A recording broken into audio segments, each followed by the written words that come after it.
worked directly on people's minds and bodies. For thousands of years, power always depended on brute force. Kings and emperors maintained control through fear, violence, and physical punishment. If you disobeyed, you knew exactly what awaited you: the gallows, the stake, or exile. But Huxley realized we were heading towards something completely different. A form of domination where the controlled person doesn't even realize they're being controlled, where they actively participate in their own submission, defending the system that oppresses them as if it were their own creation. This wasn't science fiction when Huxley wrote about it. It was a trend he saw developing around him, and the worst was yet to come. Advances in psychology, pharmacology, and mass communication techniques were creating tools of mind control that surpassed any torture instrument from the past. The problem with regimes based solely on terror is simple: they don't last. As an old political saying goes, you can do everything with bayonets except sit on them. You can terrorize a population for a period, but eventually people rebel, flee, or simply stop functioning productively. Every lasting system needs something more powerful than fear. It needs genuine consent. The question that tormented political thinkers was, how do you obtain this consent without constantly resorting to violence? The answer lay in psychology. If you could shape people's minds from early on, if you could influence their fears, their desires, and their aspirations, you wouldn't need to force them to do anything anymore. They would do everything of their own free will, believing they were following their own impulses. But Huxley went beyond this insight. He envisioned the pinnacle of human manipulation, a system where people wouldn't just consent to their own domination, but would come to love it. Remember those polished chains I mentioned at the beginning? Now imagine that the slave doesn't just love them, but sincerely believes they're his only protection against the hostile world out there. That without them, he would be lost, vulnerable, incomplete. That was the ultimate goal Huxley identified. Huxley used the word malevolent to describe this form of revolution because it attacked the very essence of what makes us human, our capacity for free and conscious choice. It transformed our greatest virtue, the capacity to love, into our greatest weakness. And here comes the question that should keep you awake at night. Are you sure your passions are really yours? The scientific foundation for this type of mind control was discovered by Russian scientist Ivan Pavlov.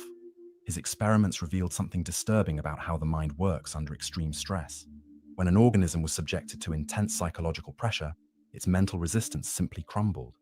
Pavlov discovered that in states of maximum stress, the mind becomes extraordinarily vulnerable to suggestion. Any idea implanted at this critical moment becomes deeply embedded in the psyche, making it almost impossible to remove later. It's as if the brain, overloaded, drops all its defenses. What's most impressive is that religious and political leaders had been using this technique intuitively for centuries, long before Pavlov scientifically explained how it worked. Think about the great religious revivals in history. Preachers didn't choose random times for their sermons. They waited for moments of social crisis, famine, war, or epidemic. When people were emotionally broken, it was the perfect moment. The technique was always the same. First, you generate as much psychological stress as possible. You talk about imminent dangers, terrible threats, catastrophic consequences. You push the person to the limit of their mental resistance. And then, at the exact moment when they're about to break, you offer relief. This relief doesn't come alone. It comes accompanied by a specific solution, a particular ideology, a determined way of seeing the world. The person, desperate to escape psychological torment, accepts everything without question. And more than that, they develop deep gratitude toward whoever offered them salvation. Medieval preachers were masters of this art. They spent hours describing the horrors of hell in vivid and terrifying detail. When the audience was in complete despair, terrorized about their eternal fate, the preacher offered salvation through the church. The conversion wasn't just intellectual. It was emotional, visceral, almost physical. This same technique was adapted for the modern political context with devastating results. Authoritarian leaders learn to create artificial crises and then present themselves as saviors. They generate the problem and then sell the solution. But this is just the beginning. When you combine terror with psychological techniques of acceptance, something extraordinary happens in the human mind. Even under brutal oppression, the individual can develop a perverse form of affection for their oppressor. This goes far beyond simple obedience through fear. Psychologists identified this phenomenon in extreme situations and gave it the name Stockholm syndrome. But what few realize is that this doesn't just happen in kidnappings or extreme situations. This dynamic can be reproduced in entire societies. The secret lies in alternating periods of pressure with moments of relative relief. Gradually, the victim stops resisting and begins to anticipate moments of relief as if they were gifts from the oppressor. Over time, this gratitude transforms into something deeper. The victim begins to rationalize their situation, finding reasons to justify the oppressor's behavior. They develop an emotional identification with their captors, defending them against external criticism. At the social level, this manifests as entire populations defending regimes that clearly act against their interests. They don't just tolerate oppression, they celebrate it. But there's an alternative to direct terror that's even more effective: nonviolent mind control techniques. Suggestion, hypnosis, and subtle forms of psychological manipulation that operate below the threshold of normal consciousness. Studies revealed something fascinating about the distribution of human vulnerability to these techniques. Approximately 20% of the population is highly suggestible. These people respond quickly to hypnosis, propaganda, and social influence. Another 20% are almost completely immune to these methods. The rest of the population falls somewhere in the middle. This statistic is absolutely crucial for understanding how human masses can be shaped and controlled. You don't need to convince everyone. You just need to focus on the most vulnerable 20% and use them to influence the middle ground. The highly suggestible become your natural evangelists. They don't just accept your ideas, they propagate them with genuine fervor. They do the conversion work for you. One of the most revealing experiments about the power of suggestion involved morphine and distilled water. Patients received injections of distilled water, but were told they were receiving morphine for pain.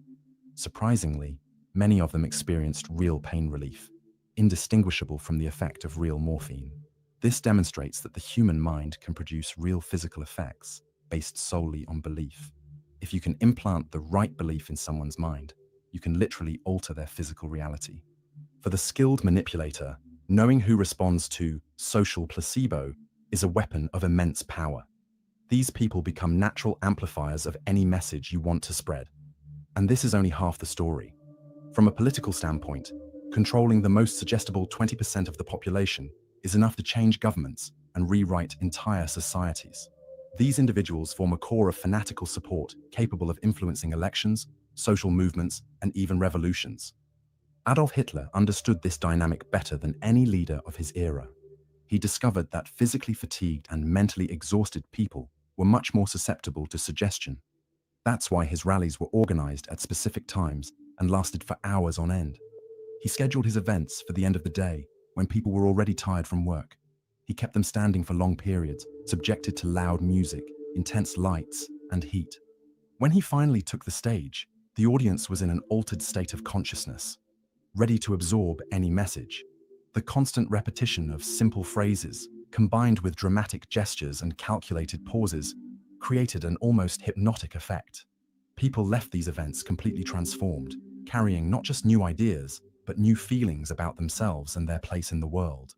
Modern technology has multiplied this power exponentially. An ancient demagogue could speak to a few hundred or at most, a few thousand people at once.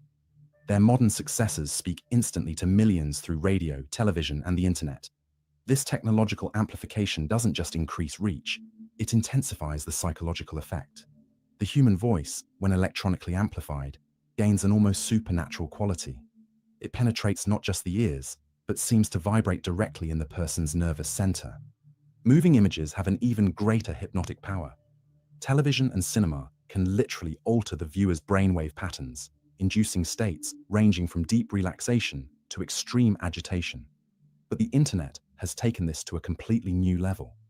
Today, algorithms know more about you than your best friend.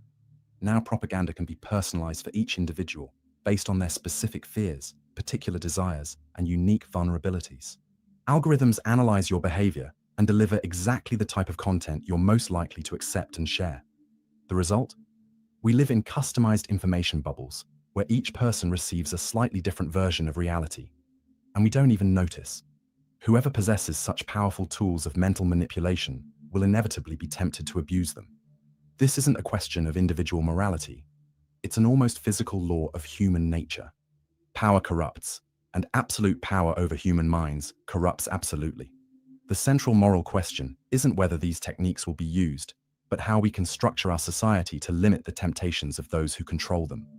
How can we create safeguards that protect our mental autonomy even when it's under sophisticated attack? The traditional answer has been democracy and separation of powers, but these institutions were created to deal with more primitive forms of power abuse. They may not be adequate to face mind manipulation technologies that operate below the radar of normal consciousness. The most subtle danger comes when regimes apply mind control techniques under the pretext of protecting or educating the population. They present manipulation as medicine, propaganda as education, and control as paternal care. This moral makeup makes abuse much harder to detect and resist. When someone says they're doing something for your own good, how do you argue against it? How do you prove you're being manipulated when the manipulator claims to be just trying to help you? We see this today in multiple forms: campaigns that use propaganda techniques to modify behaviors, programs that implant specific ideologies under the guise of education, and policies that constantly expand surveillance and control powers. The pattern is always the same. Identify a real problem. Propose a solution that requires greater control over people. Implement this solution with promises that it will be temporary and limited, and then gradually expand it until control becomes permanent and total. The genius of this method lies in how it co-opts our own goodness against us. George Orwell painted the darkest picture of what this process could become. In 1984, he described a society where the state had managed to completely eliminate natural human emotions, sexuality, family loyalties, and even intellectual curiosity. In Orwell's world, these fundamental human characteristics were replaced by absolute devotion to the political party. People didn't just obey. They loved their obedience. They found meaning and purpose only in serving the system that had stripped them of everything that made them human. The most powerful image in the book is the boot stomping on the human face forever. Not a boot that steps once and then moves away, but one that remains there forever, crushing any attempt to lift your head, to breathe freely, to see beyond the ground.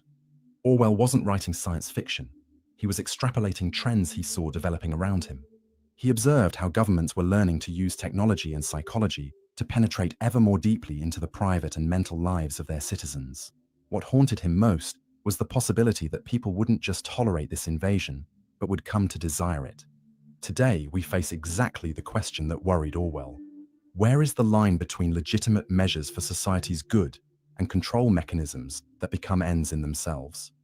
How do we distinguish between genuine protection and disguised domination? The answer isn't simple because the same methods can be used both to help and to control. The difference often lies in the intention of those applying these techniques and the limits they voluntarily impose on themselves. But here's the problem. Who defines what is society's good? Who decides which behaviors need to be modified? Who determines when an emergency is serious enough to justify exceptional measures? And most importantly, who watches the watchers? History teaches us that temporary power has a strange tendency to become permanent. Emergency measures are rarely completely reversed. Each crisis leaves behind new precedents, new authorities, new control mechanisms that remain dormant until the next opportunity for use. And perhaps the most disturbing question of all, if these techniques really work to modify harmful behaviors, why not use them? The defense of human freedom doesn't begin with grand heroic gestures or public demonstrations. It begins at the most basic level, with each individual taking responsibility to protect their own mind against manipulation. This means developing healthy skepticism toward messages that appeal primarily to emotions. It means questioning information that confirms exactly what you already believe. It means seeking diverse sources of information, especially those that make you feel uncomfortable. It means recognizing that your mind isn't an impenetrable fortress, but a vulnerable system that can be hacked by people who understand how it works. It means accepting that even your deepest convictions may have been implanted by others. Above all, it means never stopping asking questions. The moment you stop questioning, the moment you accept that certain ideas are beyond debate, is the moment you hand over your mind for others to control. Mental freedom is like a muscle. If you don't exercise it regularly, it atrophies. If you always agree with the crowd, always accept the official version, always choose the path of least resistance, you gradually lose the ability to think independently. Don't let this happen. The responsibility is yours. You are the only guardian of your own mind, the only protector of your capacity for free choice. No one else can do this for you. The future of human freedom will be decided by millions of ordinary individuals, making daily choices about how to use their minds. It will be decided by you. Start exercising your critical thinking today. Question the news you read, the ads you see, the politicians who speak in your name. Always ask, who benefits if I believe this? What emotion are they trying to awaken in me? Why do they want me to feel this now? And when you look in the mirror tomorrow morning, ask yourself the question that could change everything. Are these polished chains I carry mine or someone else's? The worst prison is the one you defend, and the worst slavery is the one you call freedom. If this video shattered some comfortable illusion in your mind, if it planted a seed of doubt you can no longer ignore, then subscribe to the channel and leave your like. Because the war for your mind has already begun, and you need to decide which side you're on. To help you, I've prepared exclusive material here for the channel with symbolic value. Check it out in the first pinned comment. See you in the next video.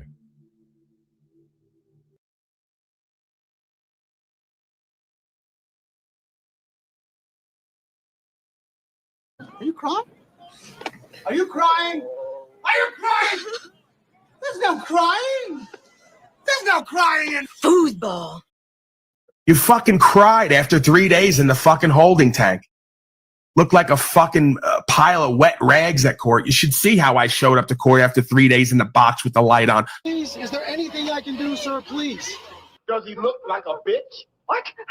Don't do this to my wife, man. You don't know what you're doing to my family, man. Does he look like a bitch? Sir, please don't make me sleep in jail tonight, sir. Please. I'm begging. We're not criminals. They're gonna make me sleep in jail. Continue. You were saying something about best intentions? Josh has never been arrested for recording. Okay, so that's him getting arrested, and then his friend here makes a phone call that I want to touch on. Hello, Josh. I'm more than happy to take a peek at the title if you're willing to give it to me. Yeah, I'm sure you are, but that's my thing. I'm not trying to give up My information. fault. I just thought you said you were willing to show it. Right, it's important to get every single person and piece of property registered and identified with a state of and a corporate entity. You just gotta do it. It's gotta happen. Questions like why I do what I do, why I am the person I am, and how you can't see that by coming up to a man and trying to identify him. Like a piece of plastic doesn't identify me. That's not me. I am me. Why do we all pretend like it's better to exchange little plastic pieces to pretend that that means anything about who I am, that am is, or what I am, that am is, or what it's connected to? Better yet, right? So that is the greatest resource and source of order and co-creation. The little plastic pieces don't do it any justice. This is like my personal journey. Dude, it's crazy because if you would have just given me your name, If you guys would adjust, right? This is your logic. This is the logic of a tyrant, right? This is the logic of a horrible parent. This is the logic of an authoritarian everywhere. If you would have just did everything that we told you and asked you, we wouldn't try to make your life harder and do loss, injury, and harm to you. That is the rallying cry of tyrants everywhere from the beginning of time. Go fuck yourself. You don't get to tell us what we're going to do and be in life. All you teachers, all you parents, all you authoritarians, all you false prophets, you don't get to tell us what we're going to do and be in life at the expense of rolling up your sleeves and doing harm, like the Tao says. You know, all you subjective moralists, all you solipsists, who you and your dogma is the only thing in creation that actually exists that you can confirm. But say, if I would have just complied, if I would have just done what she wanted, maybe that'd be better for me. Nah, if you would just maybe listen to what I'm saying, maybe it'd be better for you. Maybe, just maybe you're making a mistake. Maybe you shouldn't be doing this to people. Maybe you're like security guard for someone you don't even know. You're a security force for an invisible entity. You're working for, you don't know, you might be working for the devil. Stop telling other motherfuckers who may be born and may be meant to be here at this time to influence all of us to do better and be better and have better, to just stop and just shut up and just go away. You're ahead of the game. No, fuck that. It's called free expression. It's called getting really real with ourselves and each other. It's called gambling, cosmic gambling on the truth and on faith. You didn't just hear him? You didn't just hear him? He said he's waiting for the day, just like I am, when they actually can show me that they can hurt me. Just so you know, you should be cooperative in that way. Does that make sense? But see, we can disagree. That you have. To submit, comply, and obey. I don't have a responsibility to submit and comply and obey to you guys. I don't. I have an authority to God, and I have an authority to my spirit. Like, so you guys, it doesn't matter what you guys do. Like I said, you guys could take me to jail. I only get better and level up from this stuff. You guys have never hurt me yet. I'm waiting to see when you guys can hurt me. When you guys take me to jail, when you guys try to do something to hurt me, it never works. You guys never teach me a lesson. You guys are never going to come up to my car and say, and then later on be like, okay, I'm going to give you the ID this time because I went to jail that time. I'm telling you guys, man, and this ain't just about me and my dirty ass in this car. I'm speaking a truth that's beyond me in this fucking car and my goofy presentation. All right. So, Mr. No Name, we're going to go with it. I want you to know what we legally are allowed to do, and then I want to proceed with what we're going to.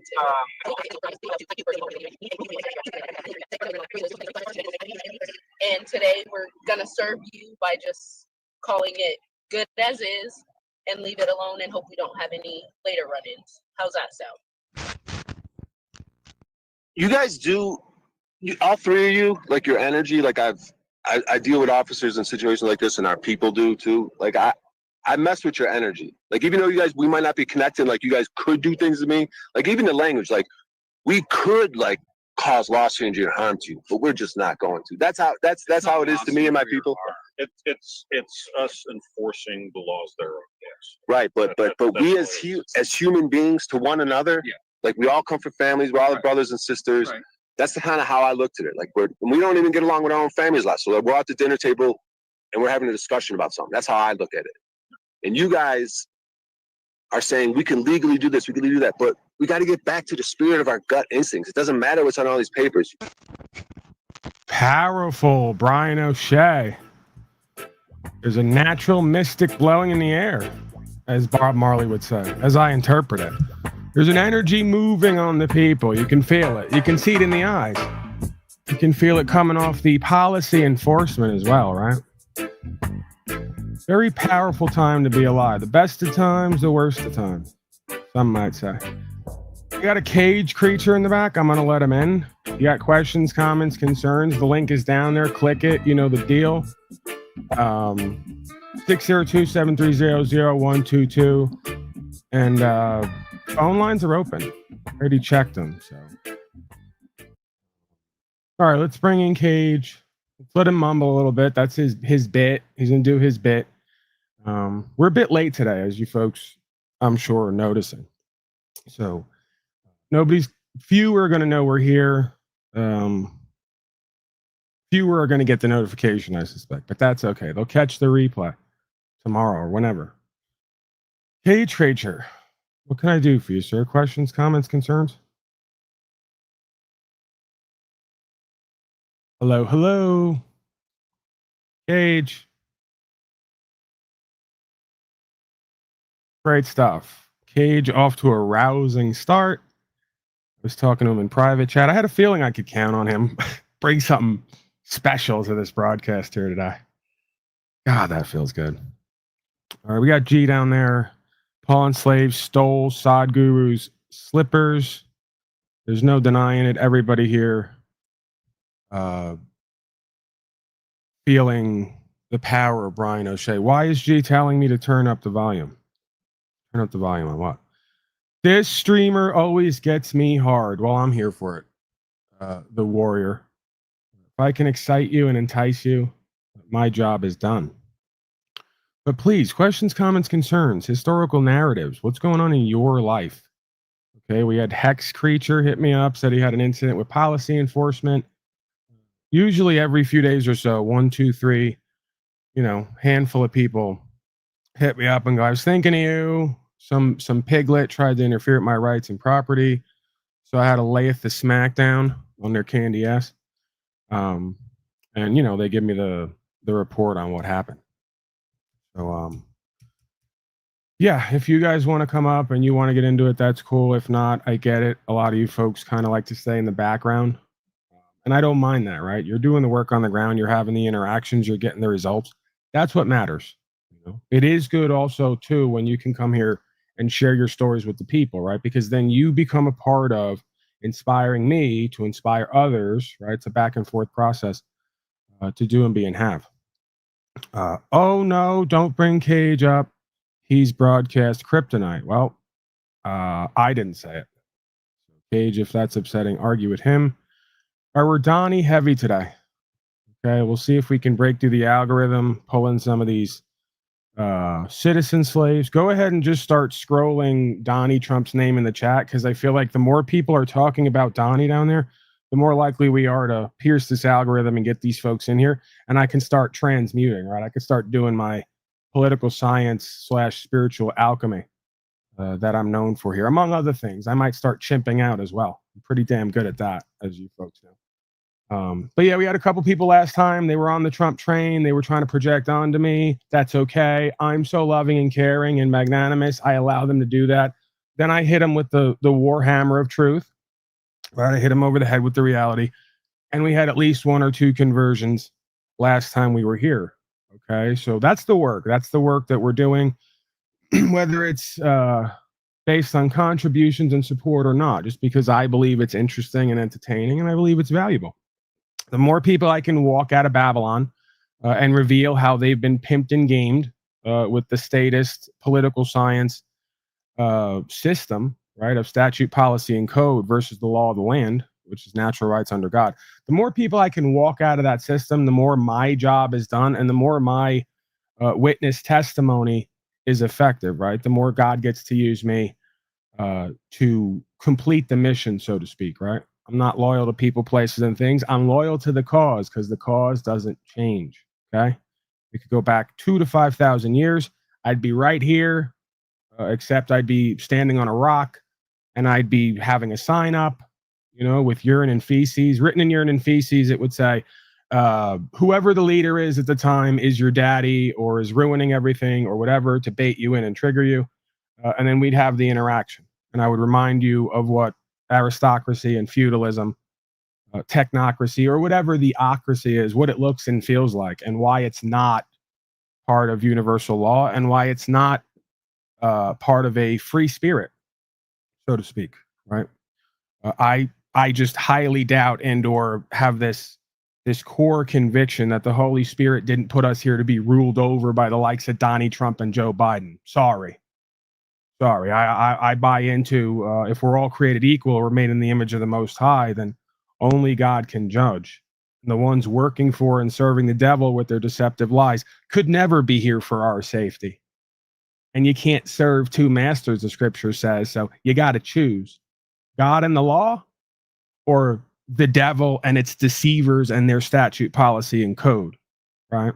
Projected outward through their corporations that have taken over the land and its people.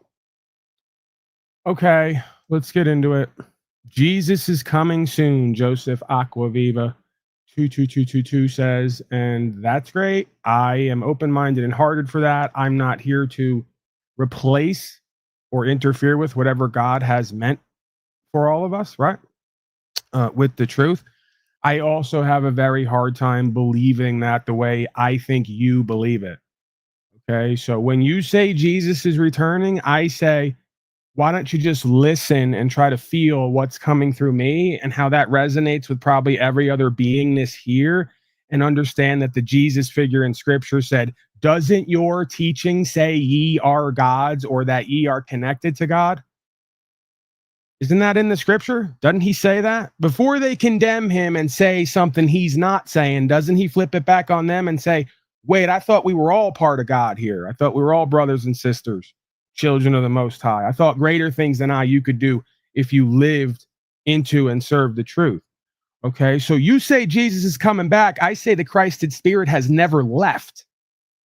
And you say Jesus died for our sins. I say Jesus died because of your collective sins, because you refused to stand on what was true and what was right in God's law, and go to a box above or below ground, just like that being did. You refuse to die or go to prison for what's true and what's right. See? Because you want to wait on Jesus to save you, but you don't want to do what Jesus came here to taught the same way I came here to teach, to be like the motherfucker and to uphold the law of the land, right? And to bear witness and testimony to the power of God, okay? And the idea of not serving two masters. The difference between a meritocracy and democracy, aka democracy, as they put it, while we were supposed to be a republic of and by and for the people, made in the image of the Most High, under God, with natural rights. The message and the cause does not change. Even the way we deliver it does not change, but you still keep waiting for somebody to save your ass from what you and your friends and your family and everybody else keep creating and paying for. And it is beyond embarrassing and pathetic. Okay? I think we got it all out there. Let's get down to it. Bro, you can't mention Jesus and use profanity like that. More bullshit projection. Jesus walked past the fig tree and cursed it. So when you talk about cussing, cussing's not the same thing as cursing. Cussing is not a sin. Using a word is not a sin. Putting a curse on a motherfucker with the cuss, right? Praying them into the hands of the devil, that's cursing, okay? And you motherfuckers have all cursed yourselves and each other directly by supporting this system and wanting a daddy to idol worship, to take care of you and save you from yourself, okay? So don't try to tell me about what the Christed spirit and beingness would be doing and not doing. You don't have it, you don't live it, and you ain't going to tell me what it would be. You don't even go and read your own damn stories and understand what's being talked about there. Literally, the guy he's telling me I can't do and be like him was in the book cursing motherfuckers and trees for not bearing fruit, for not being in alignment with what's supernatural and co-creation, right? Give me a break. I farted on Trump's face. There you have it. Okay? That's the average IQ of the average voter around here. Questions, comments, concerns? I'm not special. He says, I didn't say I was special. Okay, that's you. I don't have to be special with the power of God. I'm rare in this world, in this life. Were you here the last 5 years? I'll be liberal. I'm in a 30th percentile, right? At best. That's at best. Okay, and that doesn't matter again, right? We're not going to go to the ego portion of the broadcast. So I never said I was special. I don't have to be special. This is about power and value, and the greatest power and value is walking with the Holy Spirit and whoever, whatever created this place that backs us. Walk through the valley of the shadow of death, fear no evil, because that is with me. Okay, and I've experienced it. So you're crazy and you're in a cult. That's you. Come on up, James. Call in. Let's talk about your statism, your fascism, your collectivism, and how you want to project onto me. I'm totally here for it. Totally here for the Babylonian projections.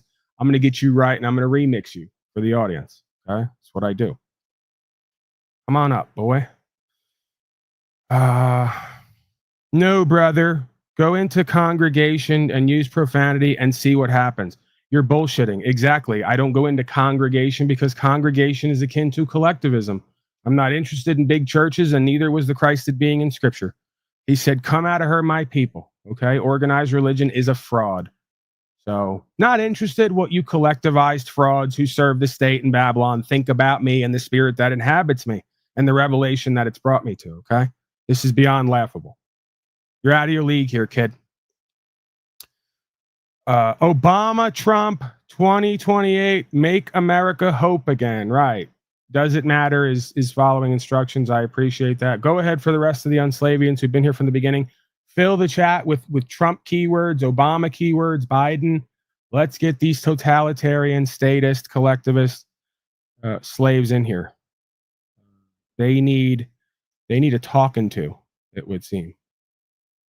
The elite Roy says, faith and works. Absolutely. Faith without works is dead. That should be, I would think, cause and effect, common sense.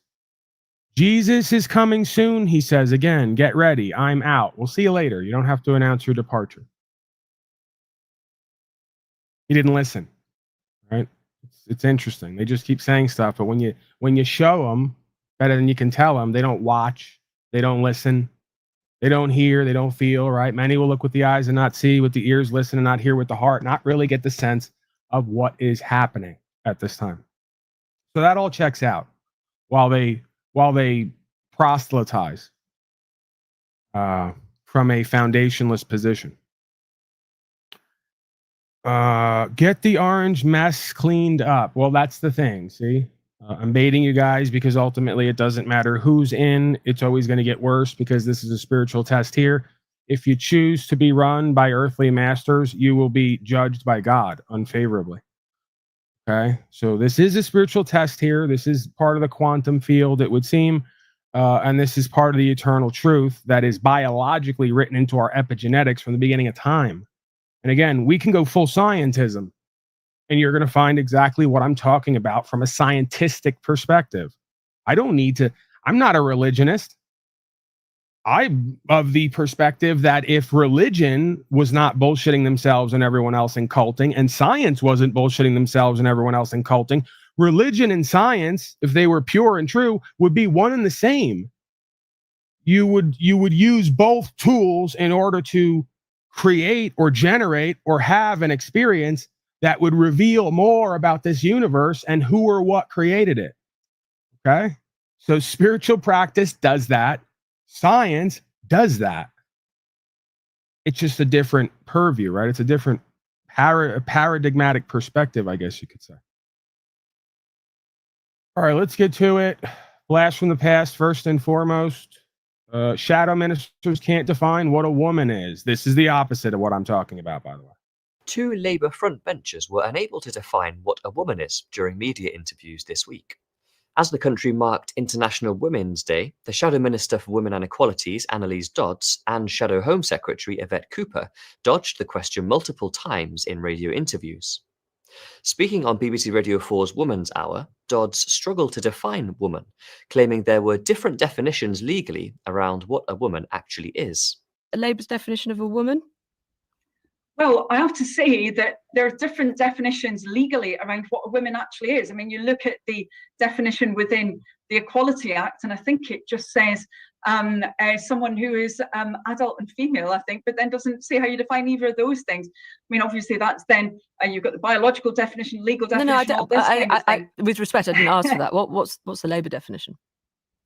Well, I think with respect, Emma, I think it does depend what the context is, surely. I mean, surely that is important here. You know, there are people who have decided to that they have to make that transition. You know, I've spoken with many of them. It's been a very difficult process for many of those people. I'm sure it is a very difficult process to take something that is and try to turn it into something that is not, and then get everyone else to call it that. It's called the land of the deceiver and the deception. It's called blaspheming and inverting reality. What it really is called is a distorted transmission, because at the core of who and what we are, we're pure energy, pure consciousness and awareness. It's non-gender based, right? Who and what we are as a core beingness spiritually does not have a gender, okay? The taking of this understanding or experiencing and bringing it to the physical realm and perverting physical reality to feel some way about that is distortion. Okay, so this is very simple. A womb man is a man with a womb. If you don't have a womb, you're a man. And again, this is where then the Babylonian spirit of the deceiver will come in and use technology and AI to produce creatures, as the Revelation says in end times, to give birth to human children, or seemingly human children, right? So we can further pervert, you know, the lines and distort the lines on the black and white and just kind of get everything into this toxic gray area, right? Another corruption of the original process, because the gray area is good, right? The middle way is the way, the reconciliation of the opposites, the reconciliation of the paradox of this realm through understanding and experience. This is not that, it would seem to me. Okay. All right. Speaking of which, folks here are going to ask me at times, am I bipartisan? I don't get into bipartisanship. I am, however, bi-winning. a lot like Charlie Sheen. So another blast from the past, the time that Charlie Sheen was on the news, and they asked him a couple questions. Really wanted 15 years ago already. That he is clean now. Yes, good morning again, George. And he claims no drugs right now, but we did talk a lot about his past drug use.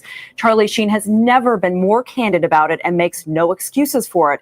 He also shared with us some of what really happened that night last month when he was rushed to the hospital after a drug-filled night with porn stars. Your anger and your hate, I think, is coming off as erratic to people. Passion, my passion. It's all Okay, your passion yes. is coming off as erratic Right. to people. Well, you borrow my brain for 5 seconds and just be like, dude, can't handle it. Unplug this bastard. Yeah, because it fires in a way that is, I don't know, maybe not from this particular terrestrial realm. I think some of those things that you're putting out there are making people think something's wrong with you. That's up to, that has nothing to do with me, really. I mean, they're entitled to, I suppose, interpret stuff as they must. What are you a doctor of? Some are saying that you're bipolar. Wow, what does that mean? I guess that, you know, you're on two ends of the spectrum. Wow. And then what? What's the cure? Medicine? Make me like them? Not gonna happen. I'm by winning. I win here and I win there. Now what? If I'm bipolar, aren't there moments where a guy like crashes in the corner like, oh my God, it's all my mom's fault? Shut up. Shut up. Stop. Move forward. Have you had any celebrities reach out to you to try and help you? Yeah, like radical people like Sean Penn and Mel Gibson and Colin Farrell and just radical people. And they're not telling me what to do. Who gave you the best piece of advice? Well, they didn't give me any advice, and within that, there's great advice. It was just love. And so, you know, just to see, it's oftentimes says unknown, but occasionally, you know, a giant marquee name comes through on your caller ID, and it's like winning. When was the last? All right, so that's basically how the majority of folks who vote for pedophile masters perceive me on this broadcast. They go, this guy's basically Charlie Sheen about spiritual faith and politics. But again, I'm by winning. When I go to court, I win. When it comes to conversions and truth, I'm winning. The truth is winning. That's the thing. Let's not make it about me. Okay? Folks don't like that. They're triggered by that. And it's better if we just get down to the truth, beyond the veneer, right? Beyond the character presentment. The truth and God is winning by winning. But we're behind here for a while. So it's going to take a while to start to see the effects. We got some headlines up there. One of them is Trump's going to scrap property tax now. Isn't it interesting? Isn't it interesting that Paulie Boy and so many others for the past however many years have been ranting and raving, not complying, not cooperating, going to court over and over again, getting dismissals. And all of a sudden, you know, out of left field, the news is reporting all of these developments from the presidency. You know, no more federal income tax potentially, no more property tax, no more driver license potentially. There's been a couple states who've suspended the need for that at this point officially. There's a couple more of them as well. Certain things that I and others here have been talking about and doing and getting results on the local level seem to have trickled up to the top of the bottom to where folks are making clerical decisions on what they're going to do next. So you can't stop an idea whose time has come. If these are our representatives, the only way they're going to recognize us and our rights is if we stop cooperating and complying and making enough noise that their job and their ass is on the line, right? And if not, it's going to look really bad for them, see? The rest of the general public doesn't see it, but they're where the records are being kept and they're getting reports every day. Sir, my chief of staff came to me. They said, sir, these sovereign citizens are upholding the law. Why aren't you? And I said, I don't know. I'm just the president of the corporation. We love these people. We love these people. I'm making deals with Zelensky. So the chief of staffs and all the people, they come to Donnie and they tell him, sir, we got another crop of sovereign citizens who are upholding the law and exercising their rights. They all got locked up again. And you know what? They got dismissals. So we got an issue on our hands. We got local and statewide Cold War battles, legal simulations of warfare, right? Where many of us are upholding the law and exercising rights while the rest of the folks comply and cooperate and pay for their own slavery. You don't think that's trickling up? You don't think that's having the effect? You don't think that's forcing these people to potentially have to give us our will and, more importantly, God's will. We know where it goes from here, by the way. I'm not going to say it out loud, but you folks can figure out where it goes from here if we don't turn this tide. If we don't get men and women recognized and their rights at court and on record with the top and the bottom and all the representatives, we know where it goes historically. Okay, so I and others are trying to avoid that. We're having an effect. We're doing a great job, and we're forcing these conversations, age-old conversations, into the mainstream and trickling up to the representatives. So that's good to see in here. Let's cover that. Where is it? We got an all-white community too. And don't kid yourselves. While that's happening, make sure you keep an eye out for all the psyops the media is going to use to try to discredit, demean, and devalue what I and others on the ground are doing, right? You know, like how they're reporting on the Back to the Land movement and rights and freedom. Well, guess what Back to the Land movement, rights and freedom's all about? You guessed it, racism. Oh, of course it is, don't you know? All right, we got that article up here today. MSLSD, MSNBS, Fox Noise, all the rest of these people, they like to jump on the bandwagon when it's convenient for the system, right? Start reporting on terrorists and extremists who are racist, don't you know? Kind of like when I did my travel video that had over 10 million views, and all of a sudden Vice wanted to put me in a documentary and call all of us racist. Defamation, slander, libel. This is what these people do. Okay? So keep an eye out for that. And of course, you know, don't believe the hype. Do your due diligence. Try to see through what's being done and try to understand who benefits, right? Cui bono, as they used to say. Who's benefiting by these reports and the way they're framed and phrased? Man, we got BlackRock. Okay, we got to get to this because we got a lot of stuff up here. We got Trump draft dodging, of course. They all draft dodge. Bush, all these people, leftists, right wings, they're all cowards and frauds. We know that. Where is it? Where's my article here? Okay, Donnie, in some ways reflecting back to the people what the people are reflecting back to him. In other ways, not so much. Okay, we're going to have to work on that. President Trump says he wants to eliminate all property taxes nationwide permanently. President Trump stated that he wants to see an end to property tax across the country. Property taxes are currently determined at the local level and are a key revenue source for municipal services. Eat my ass. Municipal services amounts to you policing all of us and taking us to a box or generating revenue off of something that there is no crime because there is no victim on the other side. And your charging instrument says the state of. That's fucking fraud, okay? And guess what? You're going to have to kill me and so many others because we're fucking done. Thank you, devil, for waking us up over the past 5 years to collectivism. We're learning the law, and now we're whooping you. We're getting our rights and property back. This is over. And the demon knows it, and its agents know it.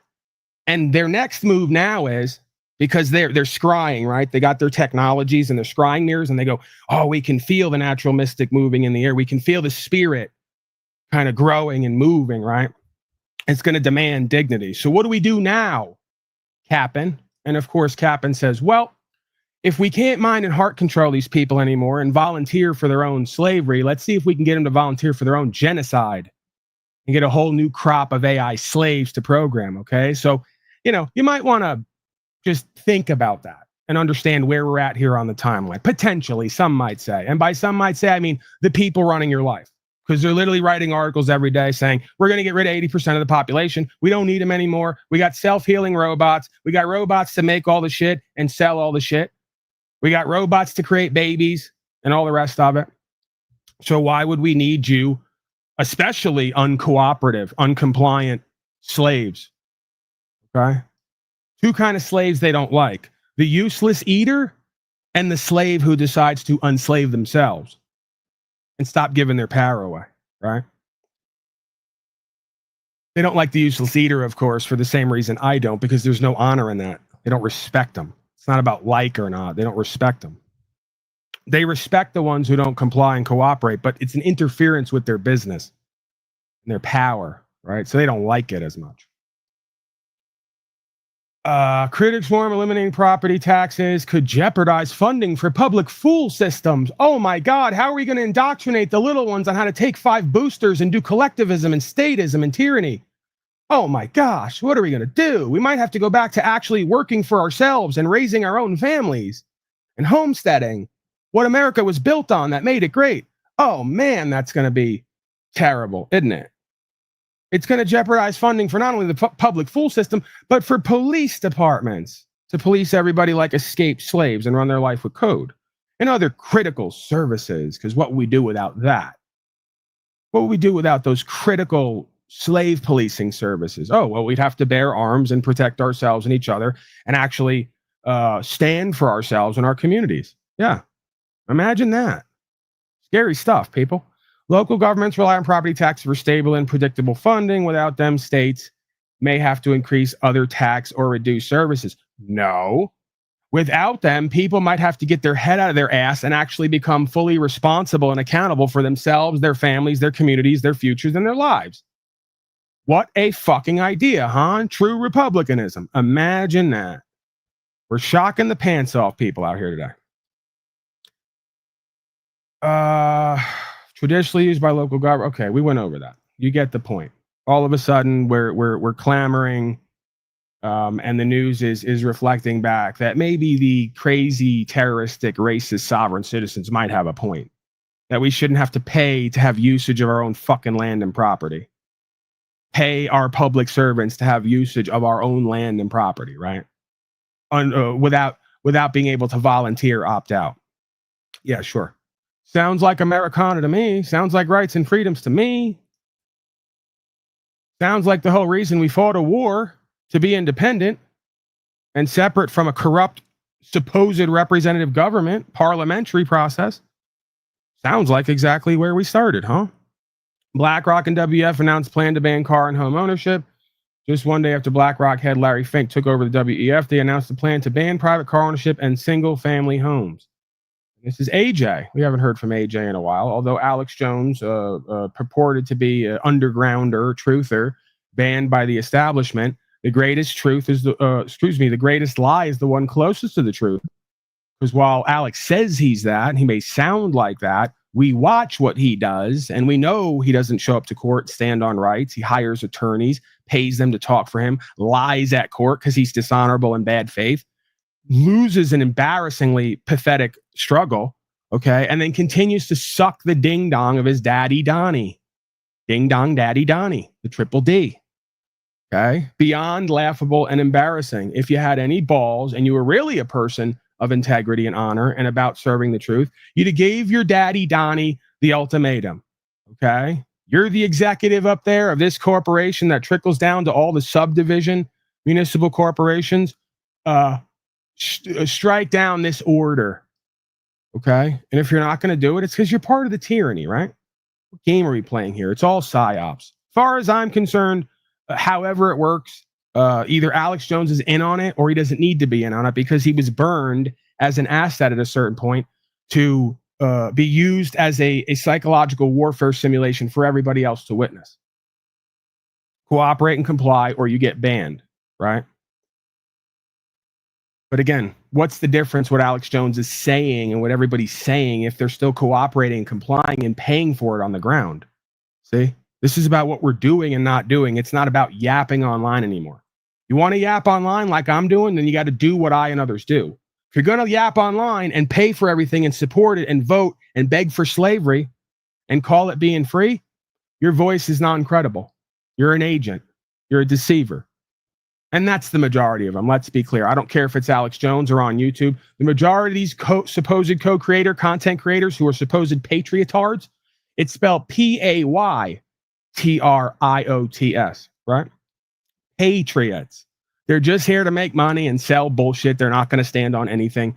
Okay. The closest thing you might have to something like that is the folks here who come under the auspices of auditing, right? And even some of those people, they like to bark a lot. They like to yap, talk shit. They don't know what they're talking about. And when they go to court, they fail miserably while calling themselves legal scholars and selling products as well. So few and far between you're going to find with honor, integrity, and enough balls to practice courage to go past the fear into faith and do what God called us to do from the beginning of time till the end of time. Stand on rights, freedom, principles, and spiritual faith. There is no other way out of this, people. I'll continue to repeat that day after day till I'm up out of here or until it changes in my mind or in my experience. So again, they say, Paulie's looping. He's saying the same stuff over and over again. Yeah, because the truth doesn't change. Interesting how that works, huh? You're going to loop in this realm, just like day and night. Sun and moon, right? Light and dark. Light and dark age cycles, summer and winter. You're going to loop because the static reality here and the truth doesn't change. Okay, so, yeah. Don't look for that. Don't look for necessarily on the whole any new information or new ideas. I can't see how that would come about. All there is here is the recognition and alignment with what is, or the lack of awareness of what is. Doesn't seem there is as much novelty here as we would think. All right, let's go to, do we go to AJ? A couple seconds of him? All right, why not? Now the head of the World Economic Forum. Oh, by the way, conspiracy theorist Alex Jones. Because I don't support him and repeat what he's, I actually don't. I usually do that bit, non-bit. I actually don't because of what I just said. But let's hear a couple minutes of the conspiracy theorist Alex Jones, who I don't support and don't repeat. I'm just reporting on, right? Because he's so crazy and ridiculous. World Economic Forum high-level representatives have announced in Europe, in Australia, and in Canada plans to ban the construction of all new single-family homes and put massive taxes on you if you do live by yourself and with a family, as a family. And they're moving to ban all humans owning their own automobiles. Remember Larry Fink and Klaus Schwab all said that a few years ago. We will end up soon, by 2030, you will not have your own car. And we're not going to allow the new building of any single-family homes. And you notice in the Palisades, they burned down on purpose. I told you it'd be a UN city. They declare an emergency, build giant high-rises, 250-square-foot coffin apartments. It's all been officially announced exactly as I said. That's BlackRock. That's the social credit score. That's the ESG. All of this. Right. We know that. And you're supporting all of it. Donnie's the president of Bitcoin. Bitcoin's been taken over by BlackRock.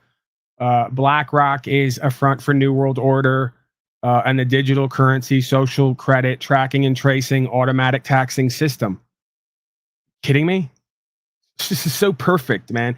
This universe and God and the devil are so perfect in how and when they come about with their next revelation or their next scheme, right? God comes with revelations. The devil comes with the next corruption of the revelation and its next scheme. And it convinces everyone, this is the way out. Come on, children, right off the cliff. This is the way out. And they go deeper into slavery and genocide every fucking time. It's incredible. You got to stand in awe at it. You got to be entertained by it. You try to tell these people about it, they'll hang you on a fucking cross. So they don't give you much choice. Right? Other than to cultivate an interestingly morbid sense of humor, we'll say. Forces you become very philosophical about the whole thing. Very spiritual. Okay, let's continue here. Big Daddy Donnie's going to save us all if we don't save ourselves. No, Big Daddy Donnie might reflect back to us what we reflect back to him if we live free and stop complying and cooperating. So what's on the list for Big Daddy Donnie? Because he's Mr. Maverick Freedom Guy. Trump DOJ asks Supreme Court to uphold ban on marijuana users owning guns. Donnie wants to take our right to have guns and use nature's plants for healing and sacrament. What else is new? What's so ironic about this, you ask? Well, the founders are on record growing and using cannabis and packing guns. That's what made them the most Americana, oddly enough. Weirdest thing ever. That's me. As you may or may not know. So as it stands right now, there's so many policies and codes. Everybody's a fucking criminal by default. Everybody's guilty of something, legal or not. But as you can see, it's going to be a bit more difficult to enforce. I'm on record, so I can talk about it at least one time. Getting stopped, 8 ounces of weed, 6 ounces more than I was supposed to. A trunk full of guns, ammo, body armor, all the rest of it, all dismissed because they can say whatever they want. They can write up codes to push whatever they're saying, but it's not legitimate. Never has been, never will be. We got rights to have guns, to use cannabis, to do any fucking thing we want in this realm without causing loss, injury, or harm, or without breaking a contract. And that's the key. We all have covert contracts with this corporation known as United States and these public service accommodations. And we got to start working on those, okay? Renegotiating on those contracts and issuing a statement of intent, okay? Amid a series of legal challenges, the Trump administration is asking U.S. Supreme Court to take up the case on federal government's ban on users of marijuana and other illegal drugs from owning firearms and uphold the prohibition, saying it's consistent with the Second Amendment. Absolutely not. It's amazing how these swine continue to twist and pervert and corrupt. It is absolutely not in line with the spirit of the law that was codified as the contract known as the Constitution. Pursuit of happiness and property means exactly that. You don't get to put a by the way on it. And again, the irony is the founders themselves who created all this were growing and using cannabis on record and packing guns. So Donnie's literally the antithesis of the founding fathers at this point, while he's telling us the Epstein list doesn't exist and the Democrats made it up and all the rest of it, saying he's a war hero because Netanyahu must be one. So he must be one as they do another genocide.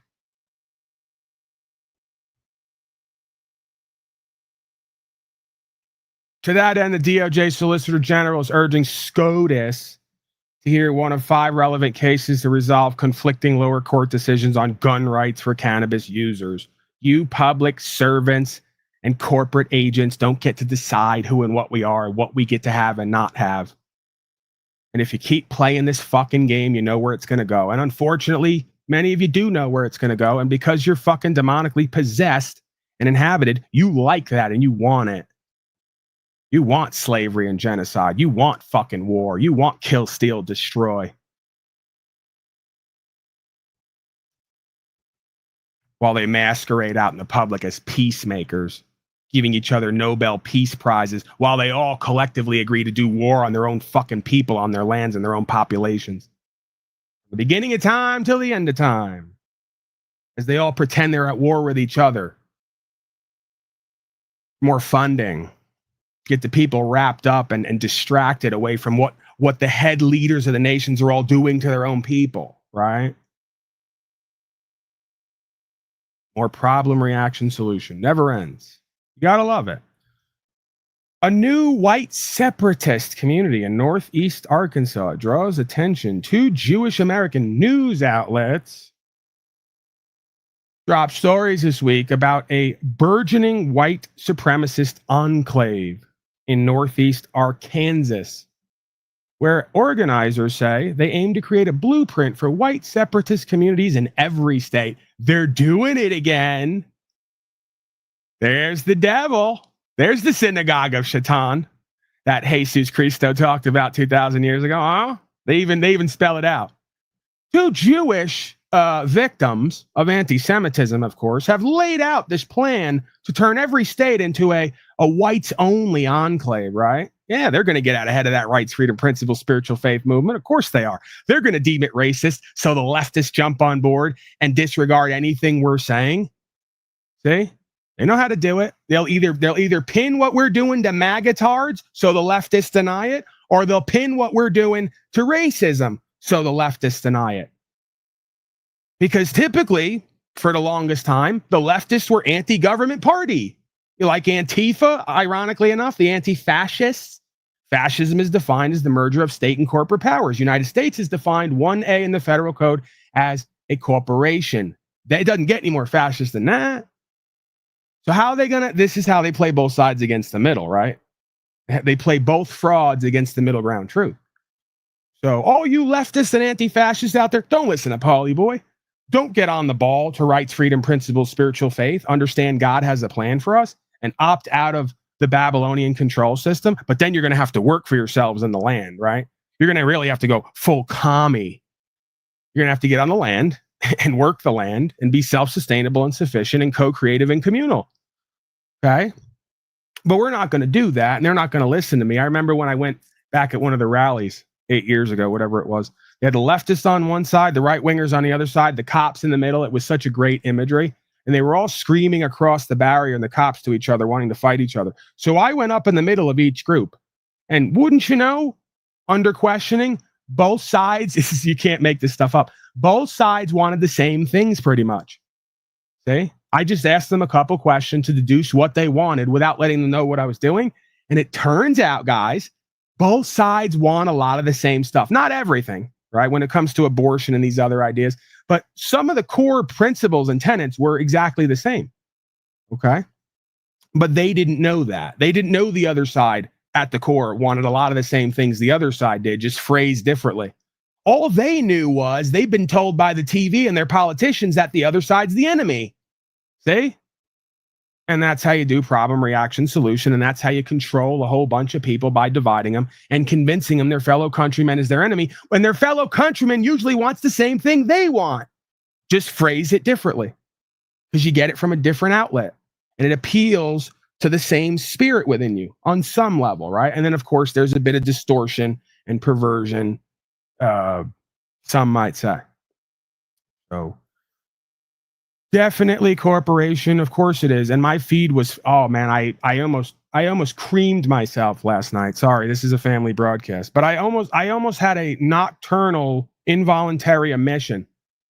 1 a.m. last night. I was going through my feed, and one after another. I don't even like anything or pick interest on most things so that it doesn't fuck my algorithm. Just one after the next out of nowhere. Never happened before. Just one regular person, right? Like not any official, not any degreed just regular people in the feed, one after the next, pulling up US code, showing that United States is defined as a corporation, showing that United States citizen is defined in US code as a business entity of United States corporation. Just one after the next, right? So then I sat there and I go, hey, either what I'm doing is paying off on a quantum level or what I'm doing is paying off on a direct level, because we're all saying the same stuff. It's making the rounds right now. Everybody's putting it back out, and there's a movement in consciousness and awareness happening. And my feed was full of people not cooperating and complying. It was fucking glorious to finally see the slave with its blinders off, empowered, inspired, doing and creating the solution for ourselves and each other, right? It was beyond entertaining and inspiring. You made my fucking night. So yeah, we got to keep our head down and keep moving forward and keep doing what we need to do. And we have to plant trees that we may never sit under. You know, that's just the reality of this situation. And or it's just going to get worse. And you're going to have to watch your relatives die in a plexiglass box and take 40 shots and have a baby with a fucking machine, you know, and all the rest of it, right? I'm not so sure that's a preferable life, right? With the alternative, dying for what's true and what's right and what you know in your heart needs to happen versus complying with this insanity on every level. Not so sure it's preferable. An honorable death or a dishonorable life isn't necessarily preferable to an honorable death, if that makes sense. Okay, let's continue on here. Some more news stories. Well, we got them scattered here a little bit. Your tea bag. No, not that kind of tea bag, folks. Not the one Donnie gives you every time he really slaps it on your forehead. Your tea bag could be releasing billions of microplastics into your body, new studies suggest. You don't say. Wow. Hold on, let me delete a couple of these here. Let me get some stuff out of the way. People, some stuff out of the way around here. Where are my assistants? Slave rock. Got it. Unfortunately, a growing body of research has detected contaminants and microplastics pretty much everywhere. Yeah, they're now saying that our whole body is like 90% microplastics. I am literally your microplastics host for this broadcast today and indefinitely here on out.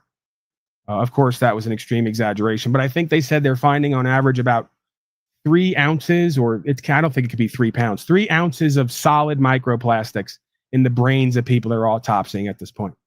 Okay, so we know we're in New World Order when you cut open somebody's brain, it's full of fucking plastic. That totally, man. Now I see what's going on here. Now it's making sense. It's all crystallizing for me. The plastic brain slaves of the New World Order. The study was published on the journal Chemosphere. No, not the guy who beat up Talcott. In December, raising a lot of questions about the safety of using disposable tea bags. Here's what researchers have found, plus how to protect yourself according to toxicologists. Okay, you can go look it up and read on. I'm not going to give you safety tips on how to get your tea intake every day. You should be able to figure that out, I would think. Although this is the era of having to put into the book in a new car not to drink the contents of your own battery, the car battery, right? They had to add that over the past 20 years, I think. So hopefully, I'll say, faithfully, a lot of you folks out there will be able to figure out how to make tea and not have billions of pieces of microplastics going into your plasticized brains. I want to believe that. At least this audience, the Unslavian audience, I feel they could get that done. I have faith in them. Scientists find a big surprise, right? This is something that I and many others have experienced on various levels, and the research shows it as well. If you kind of know what you're looking at, right? Certain experiences and simulations can kind of reveal that. Scientists find that all human brains could actually be connected through a subtle electromagnetic activity. So while folks sit here and other places and talk about, you're nobody, Polly boy, even if you do get 3,000 views at times or 50,000 views like a couple weeks ago or 100,000 like weeks before that, you're not having any effect. And I go, no, that's not how that works. Okay. 100th monkey effect proves, quantum physics proves, by me just changing who and what I am and what I do and getting results, I've already implanted that reality into others for them to carry that out because we're all connected. So it's like a wave. Once I start to ripple, the rest of the folks start to get it and they start to move with it, right? And the same goes for other people. I'm not special. Like the guy said before, he thinks that I'm coming here speaking the truth with authority because I'm special. It's because I'm not special. I can speak the truth with authority because we're all connected to each other and we're all connected to that God force. And the epigenetics has proven it on some level, if you know what you're looking at and what the implications are. So you could argue, and some have argued, this is all already over with because that fact is true. If they can't kill everybody who this energy and information spreads to epigenetically to literally turn back the hands of time and go from a dark age cycle to a light age cycle, okay, they're going to have to kill everybody who gets that message. If they don't, then this is already over. Because if it wasn't, I wouldn't be able to exist right now, and so many others. Can't stop an idea whose time has come. For most of human history, people have been convinced they are separate. Each mind, its own private island. I was going to say something, but I'll leave it alone. There's no list for each of your own mind's private island. Locked away behind the walls of the skull, but now researchers are hinting that this might not be the whole truth. According to recent findings from Princeton, and of course, if it comes from any university, then it just immediately becomes real and true. So that's good. Our brains might be doing something quietly astonishing, broadcasting ultra-low frequency electromagnetic waves that could link us subtly and visibly across thousands of miles. And many of us have had these experiences where you think of people, you haven't talked to them in years, and they're there within 12 hours, 8 hours. You know, many of these types of experiences, firsthand witness testimony can prove that what we're finding is true. Okay. Turns out reality is stranger than fiction. Art imitates life, not the other way around. If true, it would mean that your brain right now could be influencing another person on the opposite side of the earth and vice versa without either of you being aware of it. No wires, no internet, just the quiet hum of biology interacting with the physics of the planet. Interesting, huh? Your brain, the reluctant radio. To understand this, we need to take a brief tour inside your head. On and on and on. It goes on to describe brain chemistry, the functionality of the brain, how they believe it all works.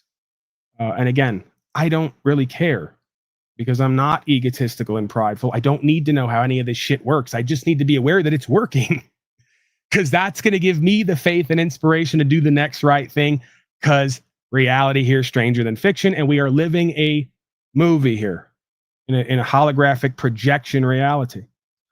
Okay? So don't need to know how any of it works necessarily, just need to know that it's working when it comes to the spiritual side of things, because I don't believe that our minds can ever comprehend completely how this universe or the spirit works. Incomprehensible to the minds of mortals, as a creature who used to be on the broadcast once said. A Mr. Harlow, as it were. All right, let's continue. Harlow also by winning. There's no denying that. Trump, who famously evaded the draft during Vietnam, describes himself as a war hero. I guess I am too. The president made remarks in a radio interview complaining he was not given enough credit for bombing Iran's nuclear sites. President Trump, who evaded the draft during Vietnam War, declared himself a war hero and landed Benjamin Netanyahu as a good man. And lauded Benjamin Netanyahu as a good man and fellow war hero during a radio interview Tuesday evening. Speaking to conservative radio host Mark Levinstein, and of course I'm kind of joking there, the president said he was working with the Israeli prime minister to free Hamas-held hostages, adding that Netanyahu is a good man. He's in there fighting. So there you have it, folks. There's Big Donnie. He's down with the Zionism. He's down with genocide. Yeah. Him and Netanyahu are big-time war heroes. Mm-hmm. The MAGA tards will repeat it all because they're culted out to no end. Questions, comments, concerns, the link is down there. I'll throw it again, 602-730-0122. Don't be shy. Don't be a stranger. We're here for you, okay? I know it doesn't always seem like it, the way I come across here. This broadcast is a broadcast of and by and for the people. I am a people, technically. Okay? I don't want anybody to get that confused here. Going over my chat creatures, Zach Lift. I got microplastics in my micro penis. I could have guessed that. Not too much going on here. Plastic hearts and plastic brains. Okay. Not too much dissent here today. We're not too deep in the algorithm. We know when we're deep in the algorithm when there's a ton of dissent. There's a ton of people screaming Trump 2028 from the chat box. So not too much to work with here tonight, but that's okay. We roll with the punches or lack thereof. We're Donnie. Yeah, we're Donnie heavy. Do the pregnancy robot. Why not? That gives me hope. You know, folks have come here for years and they said, Paul, my chief of staffs came to me. They said, sir, my chief of broadcasting staff have come to me. My audience has come to me and they said, Paul, how are you ever going to get some woman to fuck you and have a child? You're lewd, you're crude, you're crass, you're slightly overweight, borderline obese even. How are you ever going to convince a woman have not only have sex with you, but to bear your child? Well, joke's on you, dumbass. Because pregnancy robots could give birth to human children in revolutionary breakthrough. A game changer for infertile couples. There it is. Okay, so all you folks who come here day in and day out and tell me how ugly I am, how I look like an albino, you know, how I'm obese, how no one's ever going to fuck me ever again, let alone have children with me. That's not necessarily true. What a time to be alive. People are marrying AI robots, and now robots might soon be able to carry babies. Reportedly, China's working on designing a robot with an artificial womb, which will receive nutrients through a hose. Where the hose at? In its abdomen. Oh, that was a dash. Sorry. I'm horrible at punctuation. It's obvious. Let's try that again. Reportedly, comma, China is working on designing a robot with an artificial womb, which will receive nutrients through a hose in its abdomen that will soon be able to carry a fetus for approximately 10 months before giving birth, according to Chosen Biz. This will be a game changer for infertile couples if all goes according to plan. Global Moments reports. The pregnancy robot was conceptualized by Dr. Zhang Quifeng. If that isn't synchronistic. See, oftentimes I say there's a synchronicity here in everything, and there's meaning in the names and words. So, ironically, the pregnancy robot is named Zhang Quifeng, which is apropos, I suppose. Founder of Kaiwa Technology, which is based in Guangzhou, a city in China. If all goes according to plan, the prototype will make its debut next year. Well, isn't that special? For those struggling to conceive, hiring a humanoid to carry their baby, this is literally out of Abominations in Revelation. Hiring a humanoid to carry their baby will cost 100,000 won. How much is that in US? Turns out it's $32.50. Okay. So for a small fee of about $32.50, you can get yourself a humanoid carrying robot to create and deliver your baby. And I'm joking, it's about $14,000. Okay, which is still relatively cheap. Pretty much what it costs me yearly to have Starlink is what it costs you to get yourself a lifetime humanoid, blaspheming, abomination delivering baby maker. Okay. This is big. There's no denying it. This is big. President Trump says he wants to eliminate all property taxes nationwide. Did we do that? I talked about it, but did we go to the article? Yes, we did. Okay. Move on. Yes, we're Trump heavy. Trump targets the Smithsonian again. Says it focuses too much on how bad slavery was. Oh, I love it. And that would make sense, right? If we're going to do slavery and genocide now to levels never before seen, you got to start to downplay slavery in the past, right? I'm like, what's the big deal? Slavery, come on. Washington Reuters, U.S. President Donald Trump suggested on Tuesday he will pressure the Smithsonian Institute, Premium Museum, Education and Research Complex for U.S. History and Culture, to accept his demands, just like he did with colleges and universities, by threatening to cut federal funding. So basically, we're going to stop paying you unless you repeat what we say, which is, of course, as we know, as American as you could get.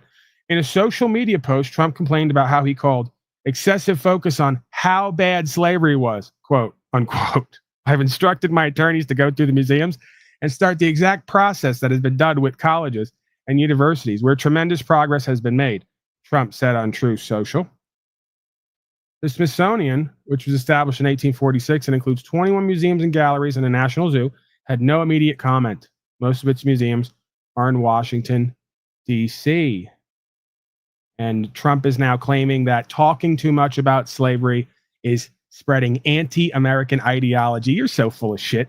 I'm perfect proof here that talking about slavery is literally creating a revival of American ideology and culture. More inversion, deceptions, and lies, because that's what they're supposed to do, is tell the opposite story and try to get you folks to believe it.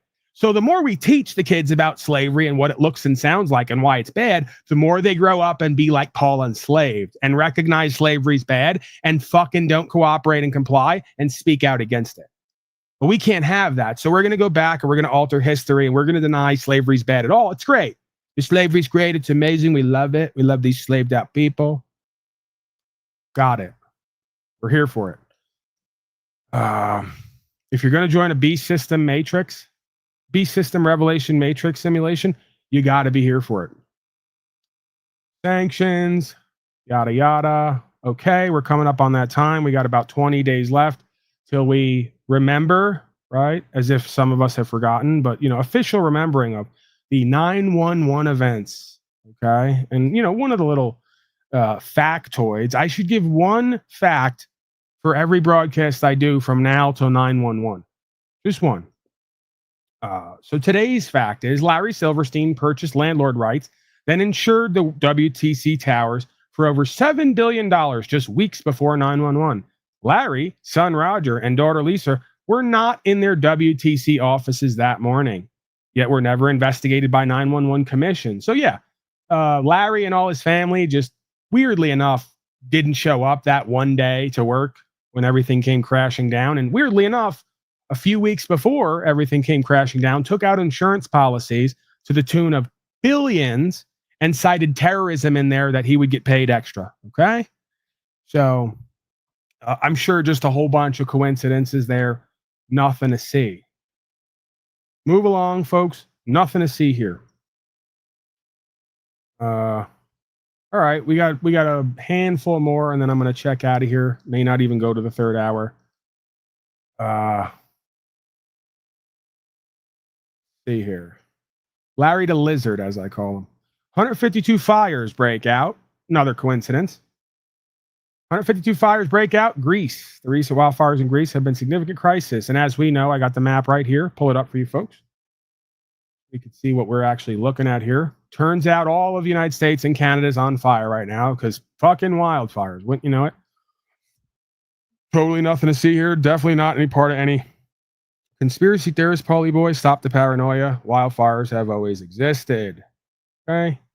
Just the weirdest thing is because the wildfires are all potentially either out in the middle of nowhere where people are moving to homestead, or all places where there's desirable properties that some might say some other folks want to buy up for pennies on the dollar. The best way to do that, light it all on fire. So I don't know if you can see it there. I'd have to zoom in, but pretty much just the whole fucking map just lit ablaze. Okay. But hey, Again, nothing to see there. Definitely no conspiracy. Never is. It's all natural. God did it. Nature did it. Global warming did it. If only we could, write up some more bills and pay some more politicians to stop all this stuff and keep us safe.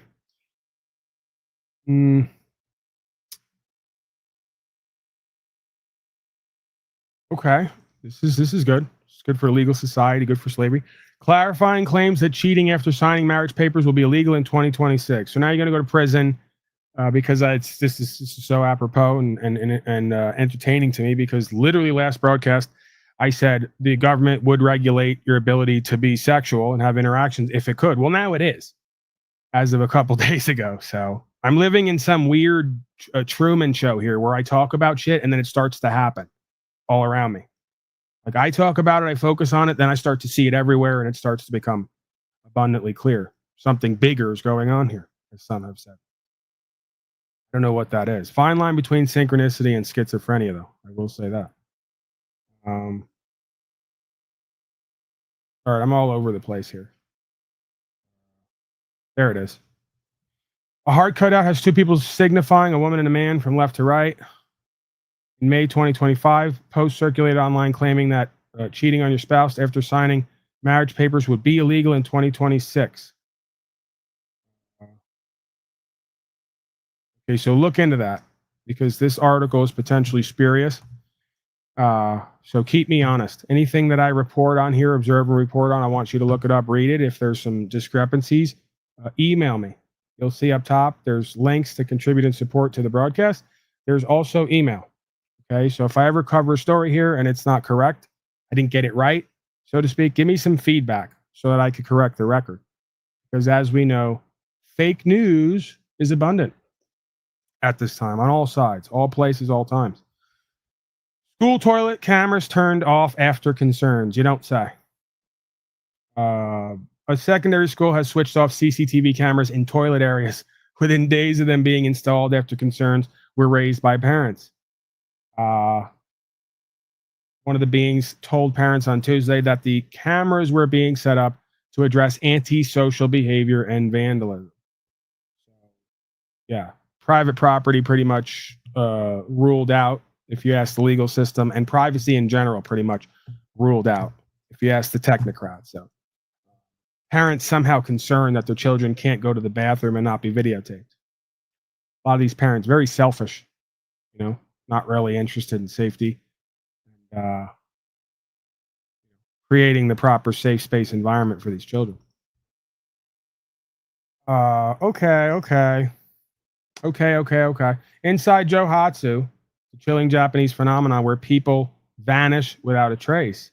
I'm thinking of going to Japan just to engage in this service. I'm thinking of vanishing without a trace. See if I could just completely poof myself out of slavery and genocide.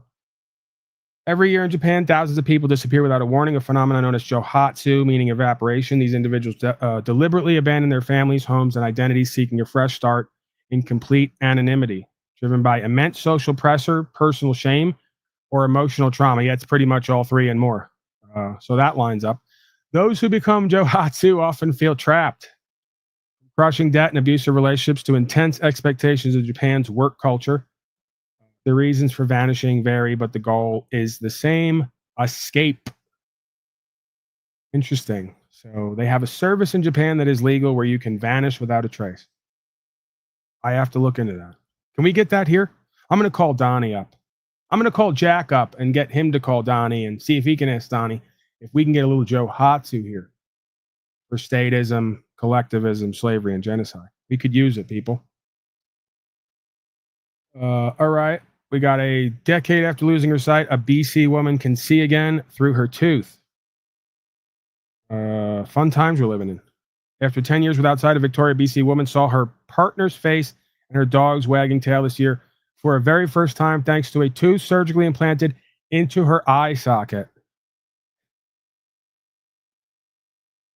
Okay.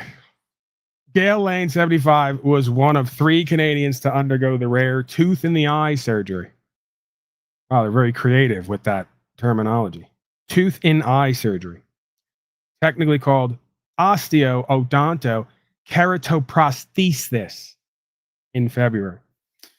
Lane lost her sight 10 years ago due to complications from an autoimmune disorder that caused scarring to her corneas. Wonder what caused that. All right, I'll leave it there. I just thought that was interesting and fascinating. They're now putting teeth in people's eye sockets so they can look through their teeth. They still, even if they look through the teeth, won't be able to conceive what's actually happening, I would guess. The estates of the dead, we're going to go to that, which is a interaction between a man and policy enforcement, using his paperwork and the definitions, which I've gone over here many times. More and more people are doing this. They're bringing this awareness and understanding to policy enforcement, and more the courts are having to dismiss these cases and recognize our right to travel. Let's go to that. If you got questions, comments, concerns, the link is down there. Can't stress that enough. Open panel, non-panel. Okay? So don't be shy. If you got something, you want to talk legal, lawful, you got your own experiences, you got something you want to present or share, I'm open for it. Or call in. Check the phone line here. Yeah, we still should be good. Typically, the phone line in the panel doesn't light up unless we're in the algo, so makes sense. Plus, I'm on a pretty steady roll here today. Plus, a lot of folks have learned in the past that I'm not the nicest, kindest, politest person. All right, we're up and running here. Folks, a lot of folks very wary of me. You know, what is the white gorilla going to do and say to us if we come up and say the wrong thing? All right, let's go to estates of the dead, or estates of the dead, rather, right to travel. Hey, sir. Yeah, how's it Pulled going? you over for expired registration. Yeah, I don't have registration. Yeah, I can see that. Yeah. You know, if your vehicle's, I'm not towing your vehicle, but you know, if your vehicle's not registered over 6 months, it can get towed. Yeah, you know, I don't use registration or license when I travel. Okay. Why is that? Because I'm not the United States citizen. So what are you? I'm a state national. Okay. So do you have a driver's license? No, I use a passport when I travel. Do you have a passport? Yeah, I got a passport. Okay. Would you like to see it? Please. There you go. Do you reside in California? No. Who's the vehicle registered to? Well, I own the vehicle. I have my MCO right here. It's not registered to the state. Do you plan on registering it? No, I let the registration expire because. I see that. So then should I tow your vehicle? Well, no, I don't think that that's reasonable. It's legal. For the vehicle code. Yeah, but it's not lawful. I'm not operating in commerce. I'm not operating in commerce. You guys have the authority to regulate commerce, right? Yeah, well, whatever. Well, what do you mean whatever? What do you mean I whatever? don't understand all that stuff, so I see where this is going. So anyway, the vehicle code in California states that if you're going to drive a vehicle in California, your own one. This is an automobile, not a motor vehicle. By definition of the California vehicle code, I got it right here. Right. I'm not operating in commerce, so there's no reason for you to regulate me. Oh, okay. All right. Got it. That's all. No worries. But I do have private insurance. I'm not driving out here or traveling. Can I see your insurance? No, it's private. But I've communicated with the authorities, and they know who I am. Who's that? Who are the authorities? Well, I don't know who you are. I'm an authority person. Well, the Barbara Rooney. I'm an authority person. She has an injunction from me. So I mean, I have a name decree. So I'm not even. You guys administer the estates of the dead, okay? That's why you have that's you, police, policy enforcers for the United States Corporation. That's why you guys are police and not sheriff. So you have codes, statutes, regulations, and that's what you enforce. But I'm not a person in commerce right now. And so that's all. That's all. Make sure this is clear. We'll be good. I appreciate you. Thank you.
This person is asking, does anybody ever get anywhere with these interactions? This is one of them. I've had one of them.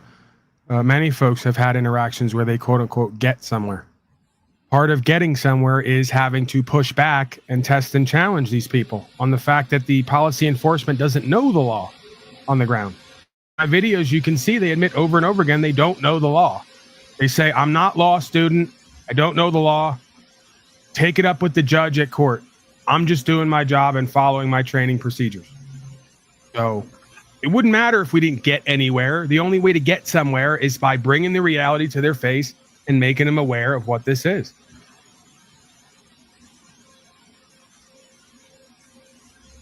Someone is asking, where can I get this video? The Instagram channel, you could search it on Google. If you type in Truth in Plain Sight, Estates of the Dead. This is something I've gone over ad nauseum here, right? And this is something that essentially was recognized in my traffic stop. Okay? So the all caps name is a dead entity. Normally issue fix-it tickets for this. How does this work with you? Fix-it tickets? Yeah, for registration, so fix-it ticket. Well, I mean, I'm not obligated to have registration if I'm not operating commerce. Right, but So- I'm obligated to write a fix-it ticket for your vehicle. I mean, if you want to write me or hand me a ticket, I mean, I'll rescind it, I'll rescission it. Okay, that's I fine. mean, I don't think it's worth your time. Probably not, but I gotta do something. All right. Well, I mean, I was about to That's why get I'm in and asking. out. Do something. I'd rather just talk with you about this and keep it civil, and we don't have to do this. I mean, aren't you curious as to, this We whole all have our process? beliefs, not really. No. Well, I went to the I state. mean, I would, I went to but- the State Department. Okay, imagine this. A guy is supposed to uphold the law. He has no idea what's going on here and what the law is. When someone who's done the research attempts to present it, the person upholding the law for a check says, not interested, don't want to know it. I admit I don't know it, but my procedural screen says I got to write a fix-it ticket so that this guy can waste his time again and go to court and get it dismissed like so many of us have. This needs to stop. If you're enforcing the quote unquote law or legality, you need to know it. If you don't know it, you need to take interest in it. If you don't, you need to get put in a fucking cell. I and others are tired of putting in a cell. We'll keep doing it because we need to. There's going to come a point here where your bitch ass is going to have to go see the inside of the cell as well. Because it's abuse of official position, it's corruption, it's tyranny, it's the antithesis of the law of the land. It's fraudulent contracting, okay? I could literally pull up U.S. code and go through the first 10. You're violating all the U.S. codes because none of you care to know the fucking law of the land. You don't even care to know the United States code, the superior code.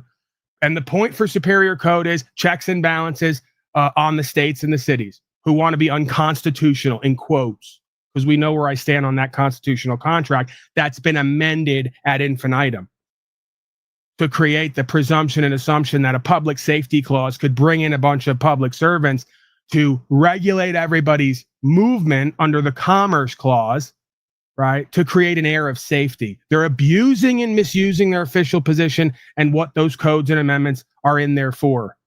And this was all done purposely and surreptitiously, I believe.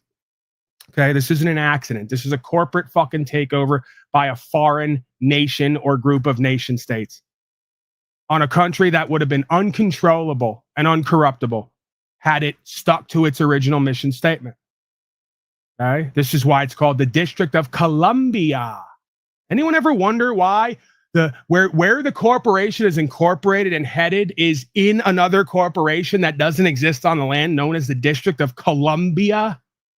Does anyone ever wonder why that's the case? What does that mean? Now, just like this cop, we're a bunch of dumb, fluorided out, numbed-hearted, no-balled slaves. We're not even going to fucking think to ask the question why it's called the District of Columbia on America. Don't want to know, don't need to know. See? This is how you govern a whole population of dumbass, weak-ass slaves. You treat them like mushrooms. You keep them in the dark and you feed them bullshit. Hope they never figure out what the fuck planet they're on and what's going on around them. So yes, you folks have been taken over. It's called corporate takeover by a foreign corporation that is being used as a shell corporation for another foreign corporation. Okay? And yes, it's lawfare and it's Cold War banker takeover as well. Okay. So this is, if you ever study how nations get taken over and go into ruination, it's the merchant bankers, right? You know, the legalist folks, the Babylonians, they come in, they start lending everybody money with terms and conditions. They start extending credit. They start using their leverage and their lobbying to affect policy and code writing. And next thing you know, everybody's in a fucking cage and everybody owes the bankers. Okay. It's called Synagogue of Shaitan once again. Nothing has changed down to the line by line narrative from the time of Jesus 2,000 years ago.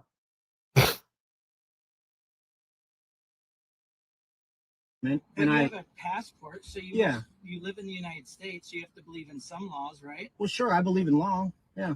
But you should have stopped him right there. You don't live in the United States. The United States is defined as a corporation. It's impossible to live in the United States. If you claim you do, then you're either bad faith or you're incompetent. And the reason he says it like that is because he either knows or is trained to ask that, because the people at the courts are pimping and gaming you. So the courts or the legislature and their functionaries train the police to ask questions. And then if you answer them and they record it, they bring it to court and they go, gotcha, dumbass. You didn't rebut that you live in the United States, and the United States is defined as a corporation. It's not possible to live in the United States. If you believe you do, you're either lying in bad faith or you're a crazy person. Now we can govern you because you're non-compos mentis. See the game, how it works? It's so ingenious. It really is. I'll never get over how ingenious the pimping and hoeing game is. And honestly, most of these slaves deserve it. They deserve to be gamed and pimped out of their whole life and their soul just by words and terms and how they're used, because they don't care enough to know. Like the scripture says, if you were a godly person, you'd seek the truth and be set free. You're not godly. That's why you don't seek the truth. And that's why you're not fit to be free. You're a child of the lie. It's Satan's yo daddy. There's a difference between law and policy, right? Yeah. Yeah. So I mean, when I'm traveling around, I mean, you took an oath when you become a police officer, right? Like to defend the Constitution. Right. Right. And I served 20 years in the Marine Corps. All right. So you should know that part of the Declaration of Independence, which is what the Constitution is constituting, right? We're moving forward. It talks about liberty, right? Yep. And so you're taking an oath to defend the Constitution, the Declaration of Independence. Liberty means the right of locomotion. Okay? Right. That's right out of Black's Fourth Dictionary. Okay. So I have the right to move about, and it also is my free speech. How can I go and have free speech and assemble and have my constitutional right if I have to have a license to move around? That right there is against my rights. I mean, this is a document from, but it's pertaining to the fact that people have rescinded their contracts with the federal government, and they're moving out, and it says, look, your law enforcement may be unaware of this, right? You're free to go. I don't want to have you any longer so that it turns into a detention, because I can only have you stopped for so long. I appreciate it. You can continue talking, but just so you know, you're free to go. I appreciate your help. So now if you talk, I'm not holding you here, and you can. Got it. Well, I'd love to continue talking with you. This is just one example. Sovereign citizenship. Oh, sovereign citizens are idiots. And that's Idiots. right. You can't be sovereign and a citizen at the same time. No, because it's an you're not oxymoron. believing in one or the Well, other. it's an oxymoron. A sovereign is someone who's their own king, right? Just drive safe. I'm impressed you have Travel safe. Driving is the commercial term. See, this is how they get us with diction, right? If you say driving, then suddenly you're in a motor vehicle, right? And that's a commercial term. And so, I mean, and I can walk you through it. It's really quite simple. All right. You took the time out enough. You have to learn something. Well, and it goes a lot deeper than that, I mean, but I believe it. It does. yeah. We all have our things. Well, if you have a card, I'd be happy to send you. We're all a bunch of information about slaves. what this process. Yeah, I think there are a lot I more know. people are going to be. All right. You're going to be pulling over a lot more people and seeing a lot more of this. So. Well, in my 8 years, this is the first. I pulled over. Check this out. citizens, You think that's cool? But This I knew is right away. I'm like, this isn't sovereign. This is a decree from the judge, right? And I've changed my. Right, so I'm such a dunce that I just keep repeating the propaganda of my masters, and I keep labeling people who are communicating essentially the same thing as sovereign citizens. What's the difference between how it's communicated? It's the same idea from the same spirit of the same law.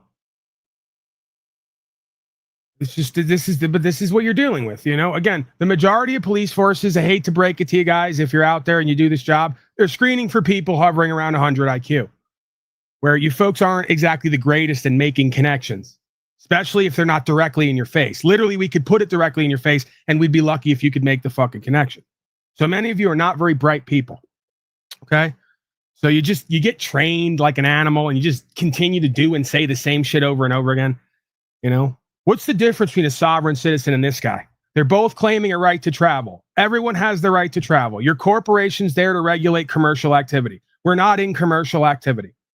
Even if we were, I could argue, where do you guys think you get the right to regulate free trade and any commercial activity? You don't. But I'll even concede that. You guys stick to regulating the tractor trailers, trucks, buses, cargo, ships, all the rest of it, because that's what's outlined in the code, coincidentally. Literally, you go to the code, it says taxi, truck, bus, cargo ship. You know, because these are trafficking vehicles. Trafficking means to bring people or products from point A to point B for a fare. It's a service. It's a corporate endeavor, right? So we need to stop with that crap as well. See, this is how the devil gets out ahead of it, starts teaching these cops that if you don't come to people with this paperwork and what they define it as, you must be a sovereign citizen. When you do come with their paperwork and what they define it as, this guy's an anomaly. Most of the cops still lock your ass up, at least for a night or two. So you go to court and you get the dismissal if the judge is honorable and all the rest of it. A lot of ifs there, right? But again, you are going to be seeing this more and more. And they are going to have to recognize it. And in this case, the guy is going to be let go free. So we'll finish it up here. But yeah, if on the off chance that we have a handful of cops out there watching or listening at any point, can we stop this nonsense? Can you tell your buddies to stop this as well? We are literally supposed to be on the same side of you. Okay, we're upholding the law of the land. The law of the land is as much freedom as we could possibly get without causing loss, injury, and harm to each other. So, you know, going forward, I talked about this before I even saw this video. I've decided my next practice is going to be, because my video, I handed him 2 pieces of paper. There was almost nothing on those papers. It was like 3, it was mostly empty paper and then 1 definition at the top, another paper, empty, 1 definition at the top. My next paperwork is going to be me proclaiming my own understanding or declaration of my own society and my own tenets. Right, and communicating the law through that society, expectations and obligations. And I'm going to generate my own license, my own registration, and my own private insurance.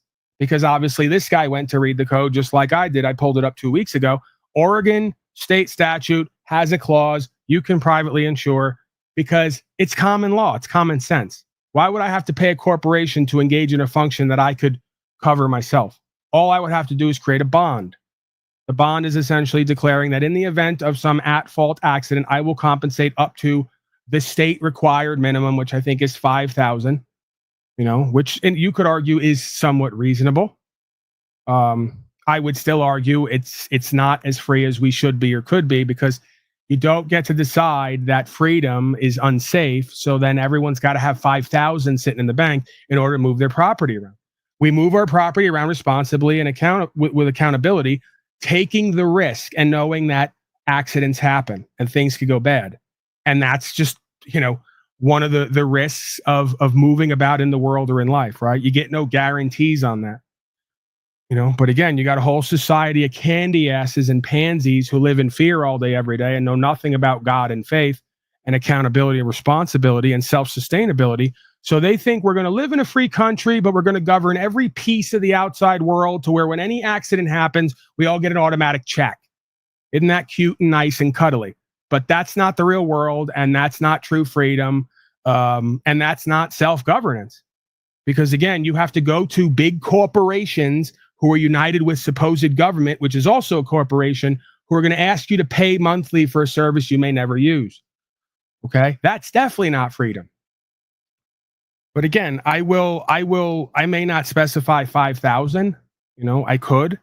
I may just say, I, as an honorable man, will compensate any man or woman up to any amount that doesn't directly cause me loss, injury, or harm, or put me out in the street in the event that I'm negligent in my duties and obligations, right? So I'll give you an example.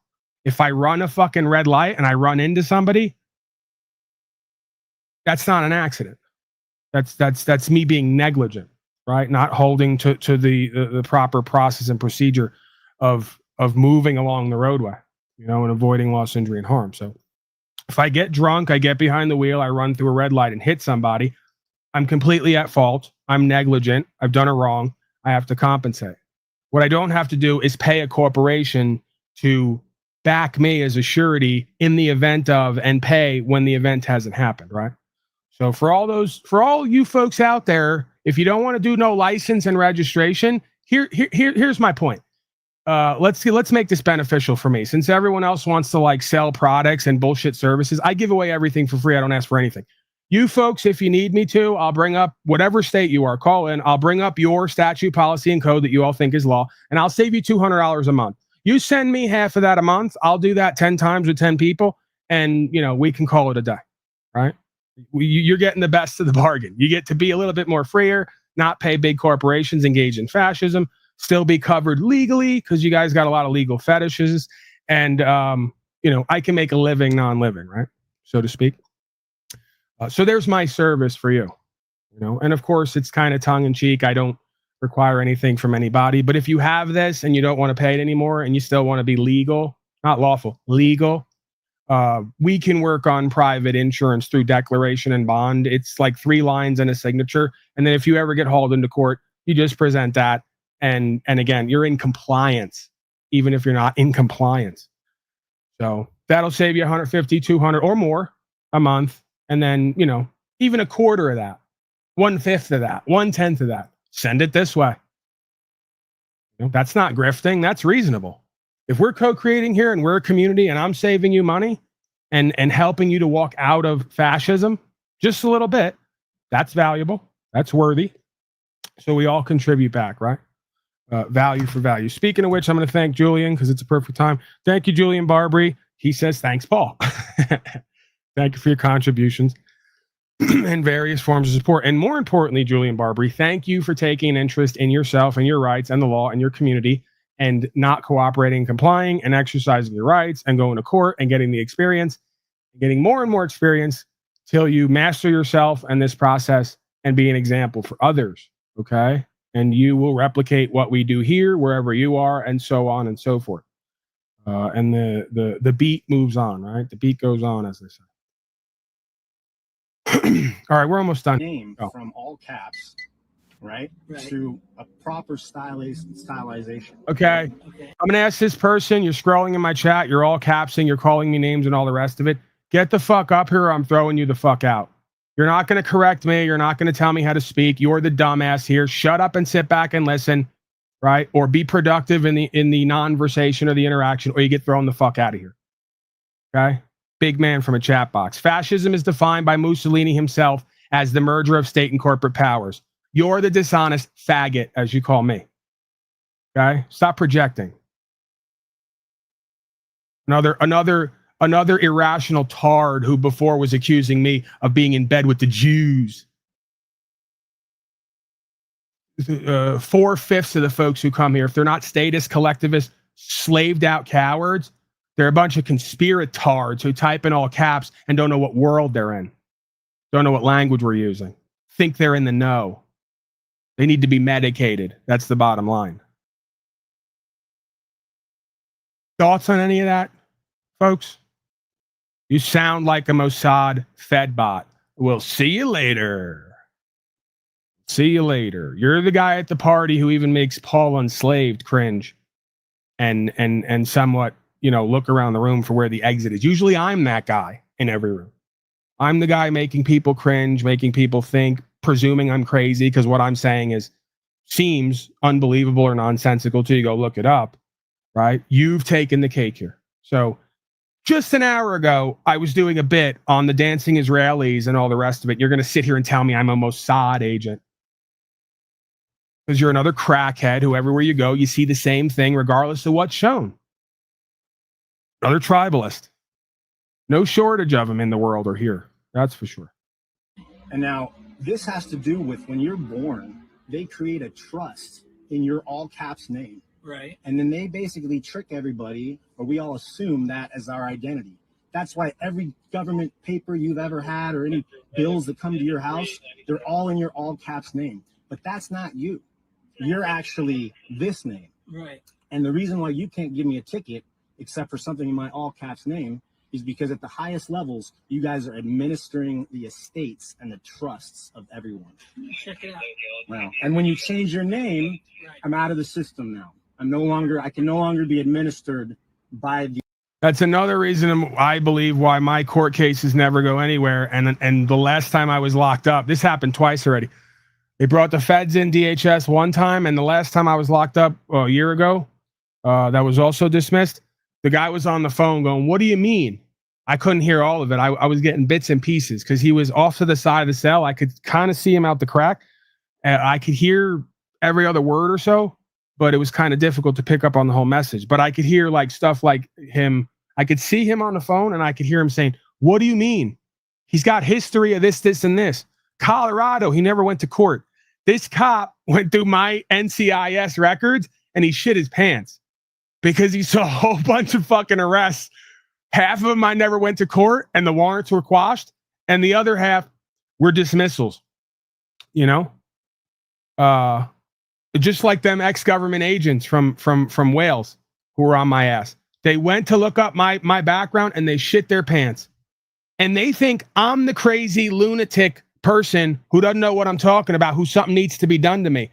No, I'm the one with the 130 IQ who figured out the difference between legal and lawful and made it work. And I literally have a bunch of grown men twice my age circling around me saying, "Why is he not free? We need to put him in a box. How dare he want to have his natural God-given rights?" This is, guys, if you were to just be me in one of these experiences, please understand how it would change you, right? Or maybe that's just me. I come from a lot of trauma with my mother and father. Going through these experiences has been insanely exciting and inspiring. It's also been a wake-up call about how traitorous most people are and how they will engage in betrayal for seemingly no reason at all, just because they're told that's what they're supposed to do. You know, so it has had a huge effect on me. Sitting there looking through the bars and hearing a grown man twice my age angry on the phone with his superiors that they can't figure out a way to put codes on me and keep me locked up or have harm done to me. Maybe I just have a sensitive heart, right?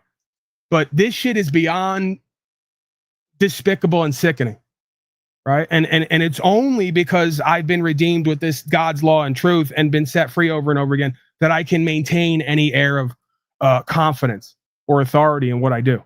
Because just beneath that, my heart is like somewhat broken just from day one. My mother, father, teachers, cops along the way, just all of it, you know? And I guess I need it, right? That's like what is allowing me to become more and more of who and what I need to be, is they just keep disappointing me and betraying me and breaking my heart.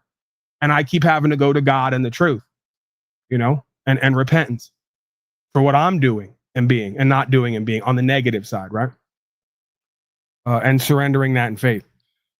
So, yeah, man, the truth is stranger than fiction. And, you know, you think this stuff is impossible till you go on the journey, right? What is the phrase I put up yesterday? The coward never begins the journey and the weak quit along the way. But if we continue, it would seem we get access to a truth so powerful and profound. The biggest question then becomes, what do we do with what we didn't believe ever existed, right? Once you actually get the results, now what? What do you do now? And then I guess you start to wonder how long, if ever, it's going to take for everybody else to realize they have control over their life and they have power within the system. You know? The policy enforcers.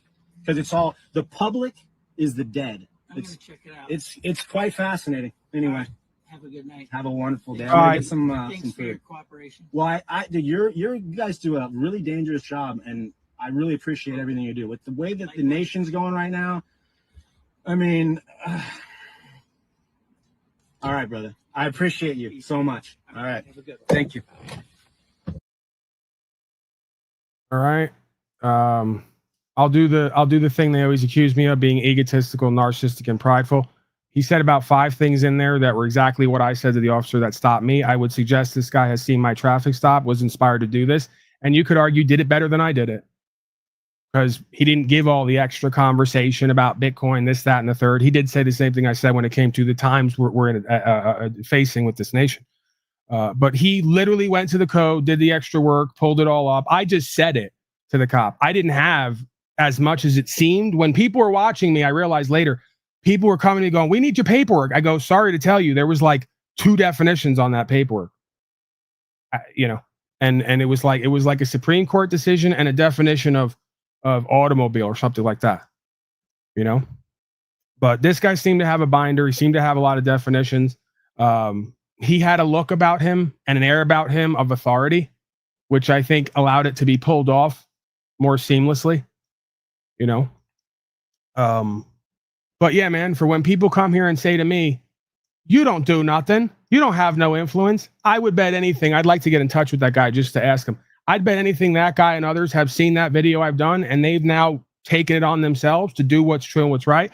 We are now beacons of light on each state, right? And every time somebody gets let go, or this gets recorded, or we get arrested and get a dismissal at court, the thing rolls on. It moves forward, right? There is no inspiring, powerful feeling like being a part of that resolution, right? And attempting to avoid revolution, which of course means complete circle and is the description of warfare between citizens when the agents become bereft of all logic, ethics, and morality and understanding of the law of the land.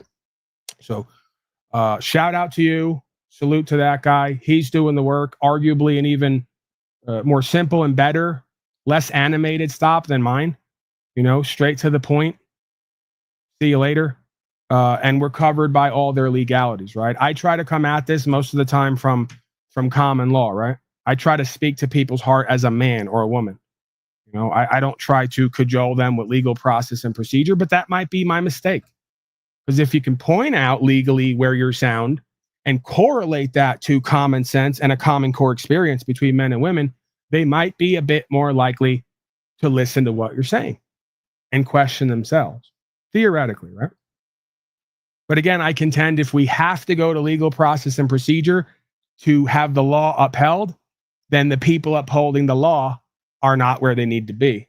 So we're going to have to work on, long term, getting these people retrained to uphold the law without legality even coming into the situation. Very simple. Cause loss, injury, and harm. Is there a claimant on the other side? Is the claimant going to show up at court and testify? If there is no loss, injury, and harm and no debt owed and there's no claimant on the other side, we're going to have to err on the side of letting everybody go. It's the only way you create a free, prosperous nation where men and women respect policy enforcement and they feel free and safe at the same time. Because newsflash, I've been in the car with nice, upstanding, good white people. I'm not that, right? I'm the white N-word, like they call me here. But I've been in the car with them and the cop gets behind them and it's, oh, gee, Willikers. Oh, the cops are behind me. And I go, what do you mean? Don't you feel free and safe? That's the bastion of freedom and safety right there. That's the talisman, right? That's the symbol of true freedom and safety. Are you not free and safe?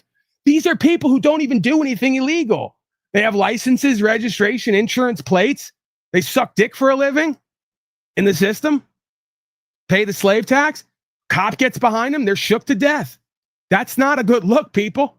If you're a cop, you should not want a regular white housewife from middle America to be scared when you pull up behind her. And they are, because I've been there. And I've asked a ton of people about life and what's going on, right? And most people, I would think, agree. They don't feel safe and free when the cops roll up behind them when they're riding down the road. Quite the opposite, despite whatever they're doing and into. We need to change that. See, they say Paulie Boy's a bad man. He's evil. He's wrong. He's terroristic. I'm doing the work these cops signed up to do. They're getting $200,000 a year and not doing it. And the work I'm doing is to try to get them to be seen in a better light and not be criminalized and be hated by the general public. Incredible. Incredible that an ex-heroin addict with no career probabilities or possibilities because he had no ambition and no degree or willingness to be indoctrinated or institutionalized has to come here to teach a whole bunch of other people making a whole bunch of big bucks doing wrong with their head up their ass. Truth is stranger than fiction.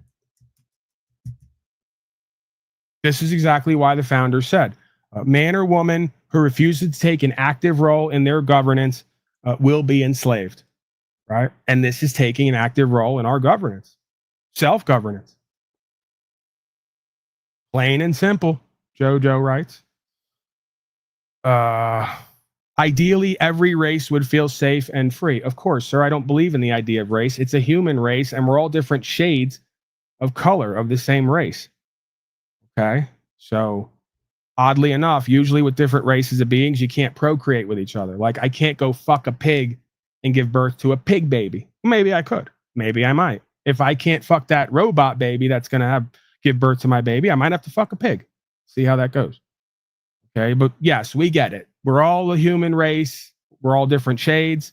We know we're all the same race because if we weren't, I wouldn't be able to impregnate a black woman. Okay, so we could put that to bed once and for all. I was doing the analogy, you know, that in the stereotypical mind of the average person, right, which is biased, middle class, middle America white woman should be the safest and most untouchable being in existence, right?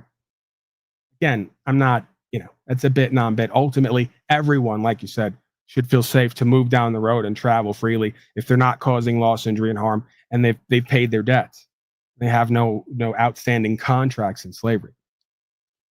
So absolutely. I'm just saying that I was drawing on an experience I had once where I was at Wisconsin, and I was with a woman who was very, very white, very middle America, very sort of, you know, had that vibe about her. And I remember the cops were behind and she was nervous. And I thought it was interesting and funny, right? Because they all have this belief about me and how I'm bad and wrong and evil and rough around the edges. I'm an outlaw. I'm not a good citizen. And I go, but you're a good citizen and you're scared to death when your daddy comes up behind you. Probably because you know your daddy's abusive. Isn't that right? See? So they talk down on me and shit on me, but they don't feel scared when I come up behind them. But when their daddy does, they do. But they apologize for him. Daddy's got to put everybody in fear with his abuse because he's here to keep us safe, don't you know? Right? Stellar logic. Stellar fucking logic from a citizen slave every time. Right? All right, let's move on here. Where are we at on time? 2-hour mark. I'm going to wrap it up soon. Shooting yourself is not a crime. Let's go to Fleischer, and then we'll go sovereign citizen courting segment. Good morning, Mr. Ibarra. Good morning, sir. So you're charged with unlawful carrying of a weapon. You're facing up to a year in jail and or a $4,000 fine. We're going to do probable cause. You have the right to remain silent. Anything you say can and will be used against you.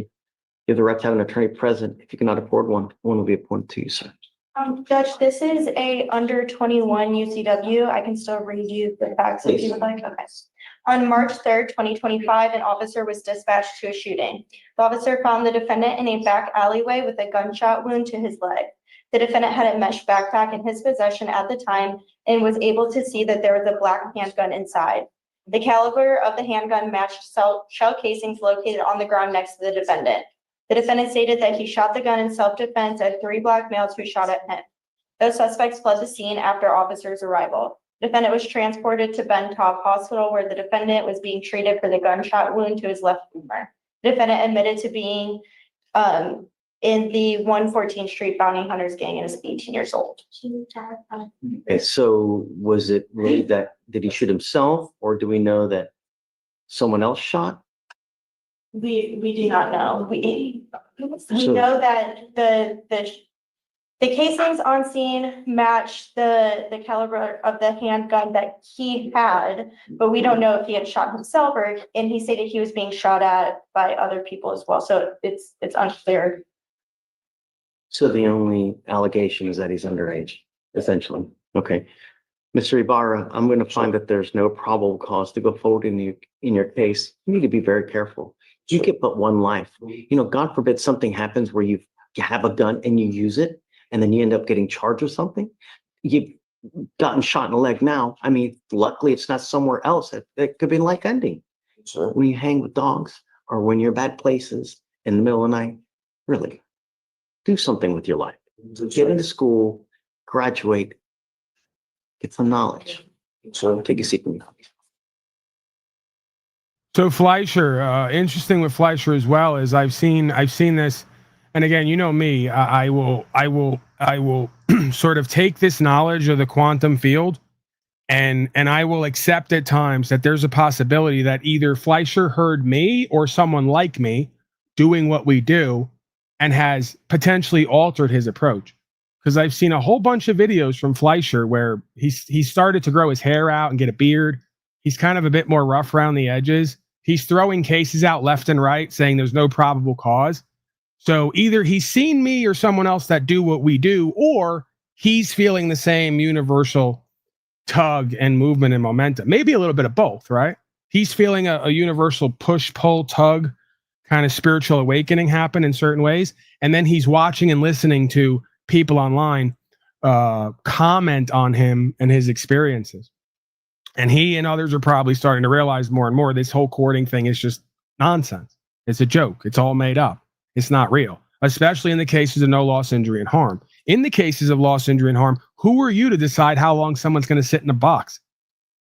That transgression's between them and God. You're going to play God? We've all fallen short of the Most High. We've all done loss, injury, and harm, or lied or done wrong at some point. If you're guilty of the least of it, you're guilty of all of it. Who gets to decide as a human being how long someone gets to be punished or when they could be redeemed? You never legitimize that. That's the arrogance, ego, and pride, and to get paid to do it as well. To attempt to create a reality that could never actually exist or be legitimized. Why? Because of fear and safety. It's always the root cause. Fear. This is why I say it's a satanic endeavor, because all this stuff is born out of fear, but they never use any kind of logic, moral ethic to think it through and realize what we're actually saying we're doing here, which is playing God. That's exactly what the human hubris-filled ego wants to do anyway. That's its downfall all throughout history, is wanting to play God.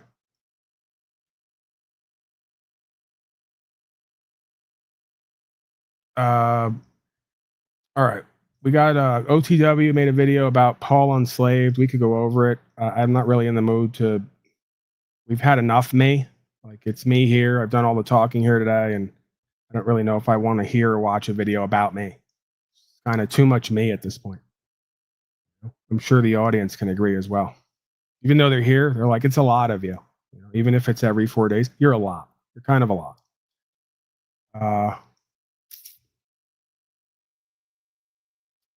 11 slaves arrested. They had the nerve to try to take some Saul palmetto berries. Slaves aren't allowed to pick fruit. We know that. I don't know why they don't know that. They should have been informed of that. Part of the reason we do this broadcast, to remind slaves of what they can and can't do. You're not allowed to live in nature, and you're not allowed to pick fruits.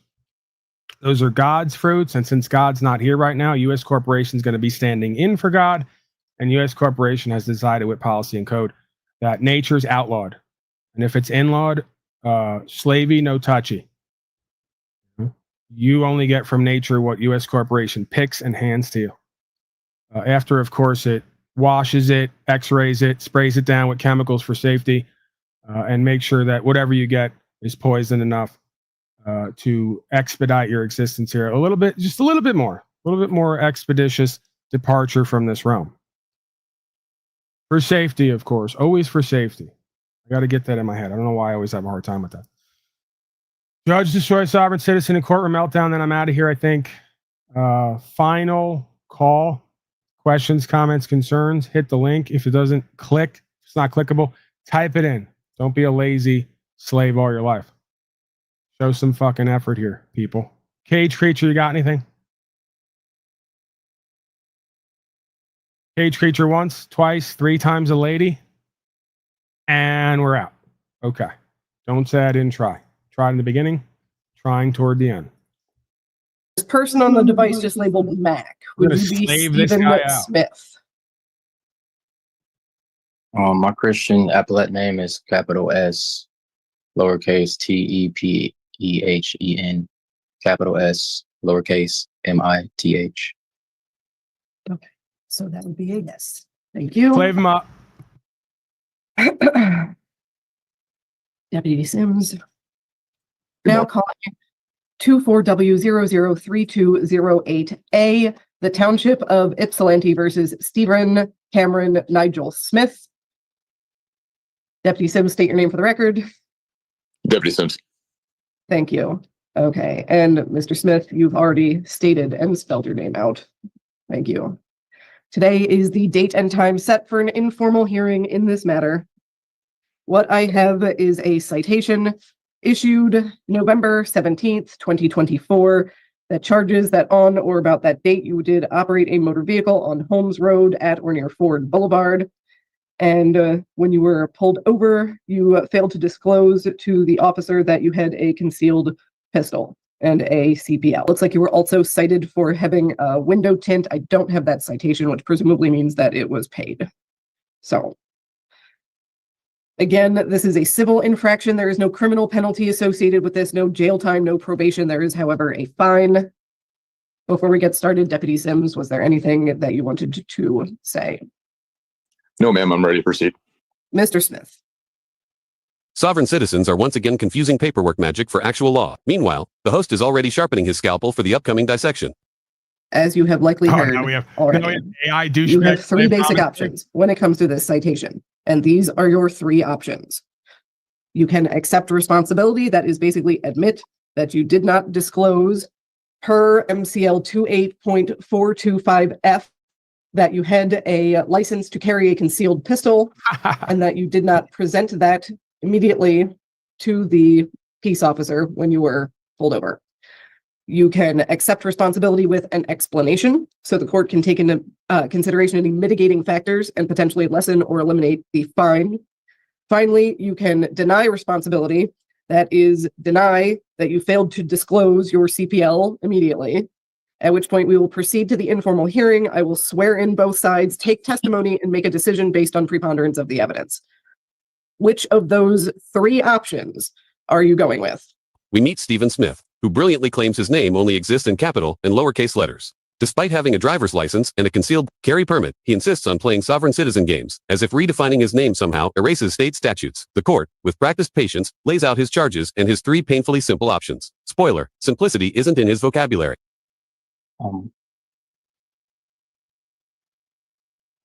I want to, may I grant my name to the court and make the court trustee? Okay, so if you are denying responsibility, then I'm going to swear you in and swear in the deputy, and I will take testimony from both sides. So let me explain how this is going to work. After I have sworn you both in, I am going to take testimony from Deputy Sims first, because Deputy Sims is the officer in charge of issuing the citation. That means he's basically the plaintiff in this matter, okay? Once he has finished his testimony, which you are not to interrupt, it will be your turn to testify. He is not to interrupt you either. After I've heard the testimony from both sides, I will make a decision based on preponderance of the evidence. As I stated before, that is a 49% to 51% standard. So basically, whoever... Notice, by the way, the guy who writes up the AI commentary in between each action just loves his slavery. He's like, this dumb sovereign citizen isn't going to keep it simple and just do whatever a person in a costume says they should do. He has the nerve to like ask questions and assert himself. What a sovereign citizen meanie. It's like, no, you guys are just dyed-in-the-wool slaves. You've already proven the last 5 years. This elitist costume class could literally tell you to shove Luciferase up your own ass 5 times and you do it for safety. What I'm wondering, I want so much more slavery and genocide just to answer the question what you guys won't do and won't take. Like, what won't you accept is what I'm wondering and want to actually see. We got a snafu snaps creature. Hold on, snafu snaps creature. Let me get through this and I'll get to you. His testimony is slightly more persuasive. This is not a criminal case. It is not beyond a reasonable doubt in this situation. So, do you understand? Do you comprehend everything that I just said? I do comprehend. Thank you. Okay, raise your right hand, Deputy Sims, and Mr. Smith, you will have to tell me when it's raised if you're not turning your camera on. It's raised. Do you swear or affirm that the testimony you are about to give is the truth, the whole truth, and nothing but the truth to the best of your information, knowledge, and belief, Deputy Sims? I do. Mr. Smith? Yes. Thank you. Okay. Deputy Sims, you may proceed with your testimony. On 11/17/2024, at about 3 a.m., my partner and I observed a black Ford Fusion. It was on Ford Boulevard. I believe it had just turned onto Ford Boulevard with tinted windows. proceeded after the car. It turned into the gas station there on the corner, and we followed it into the gas station and proceeded towards one of the exits. Before it returned to the road, the driver, Mr. Smith, exited and began yelling at us. At that point in time, we activated our emergency lights and conducted the traffic stop there. We made contact with him, explained the reason that we had followed behind him. And when I approached the vehicle, I looked in the vehicle and I observed a firearm on the passenger seat. At no point in time during that did I hear I have a CPL. He was engaged in his until lawful after the firearm rights? was Wow. located. He was detained. The CPL was verified. He was issued the citations. I want to mention there's no damaged property or victim. By the way, do you see the point here? This is precisely my point. There is no winning with these people. This slave supposedly had a license already. It's called the Constitution. You're supposed to hold up the Constitution. If we're going to be constitutionalists, I not necessarily am. But if you're going to do that, your CPL is the Constitution. It's a contract claiming by the founders you have a right to bear arms. Even when you have the Constitution and the fucking permit from the sheriff, the CPL, it's still not enough. There's a next layer. You not only we need the Constitution, we need a contract with the beta males and pay the money. Okay, you got the CDL. Now you got to tell them what you're doing and where it's at. If you don't do it the right way, you're still a criminal. This is why it doesn't pay to comply with these people. Because once you comply, they presume you're their bitch. And once you're their bitch, you got to do everything they say, or they're going to shove it up your ass. This is just prison politics. If you really want to get down to it, it's why I say pimping and hoeing. Because it's all this is on the lowest level of archetypal subpsychology. This is just prison psychology. If you give in once, you got to give in every time. If you give in every time, they're going to take everything from you. Doesn't take a genius to figure this out, people. This is just, 101 subpsychology, how things work. Under sworn oath. Also, I believe I was being racially profiled. I had been pulled over, which I did stop, and I was let go because I wasn't suspected of any crimes, just as I wasn't suspected of any crimes by him as well, as he mentioned. We had sat in the intersection, which I was in the middle of a DoorDash, and I wanted to get on my phone to see where I was at. When I looked away from my phone, I seen him, the officer, and another deputy, or whoever it may have been, an officer, also sitting in the middle intersection for about 30 seconds, maybe to even 60 seconds. So he could see me through my windshield. While I believe it was racial profiling, considering the area we were in, it wasn't the best area. So when I pulled, which I did use my turn signal, and it was a stop sign, or it was a light, a signal light. So when the light turned green, I turned right with my turn signal.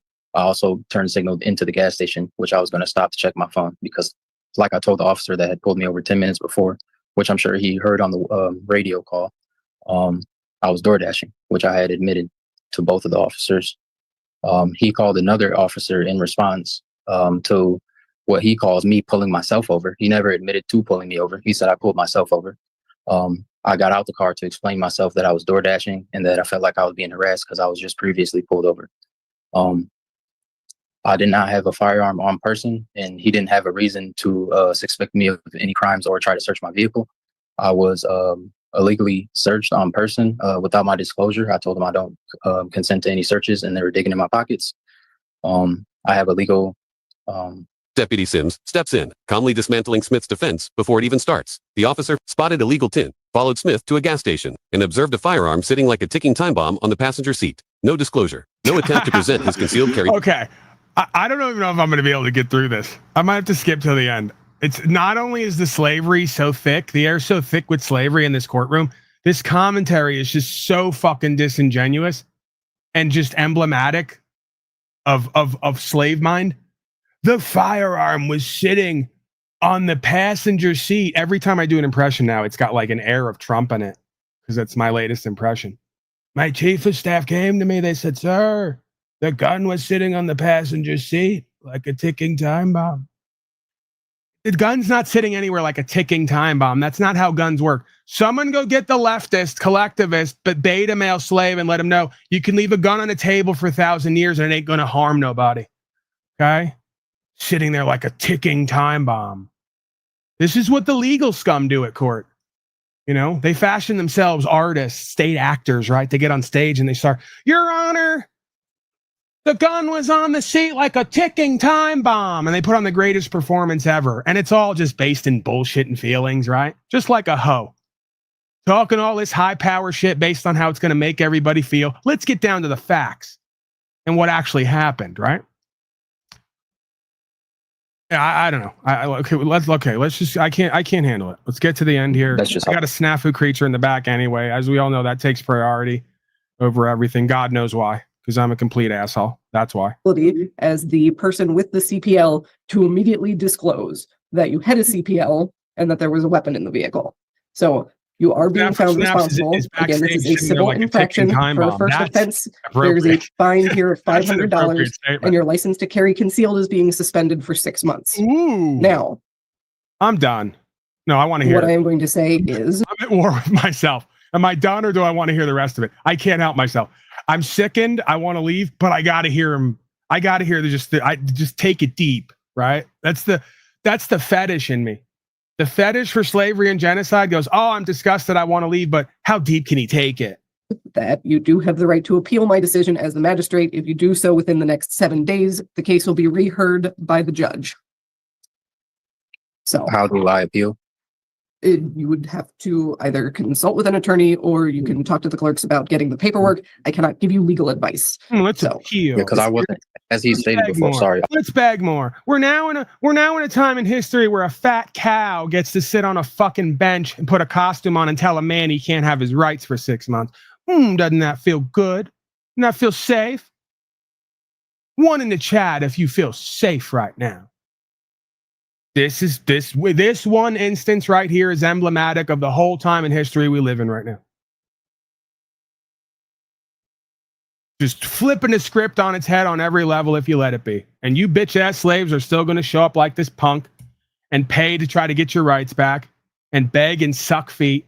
And no matter what you do and which way you bend over, frontward, backward, side to side, they're going to throw you for a loop. And you still don't get where we're at and where this goes and what needs to happen.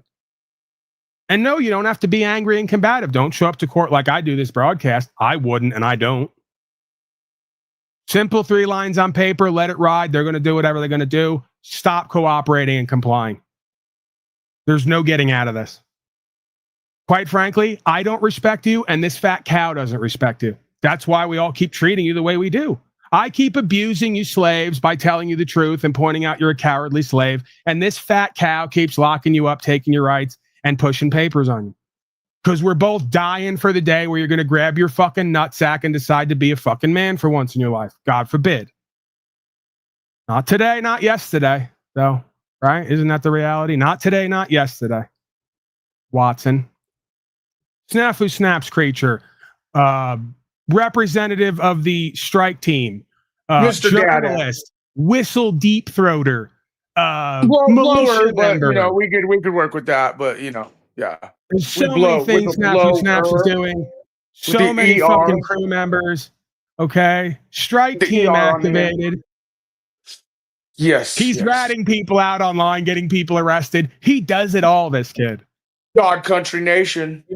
Right. Imagine if more people asked themselves. It's interesting you use that phrase because you just made it pop in my head. That last night in the middle of the night, that phrase went through my head. The realization that none of these people on here give a fuck about doing anything for God and country and their fellow Americans.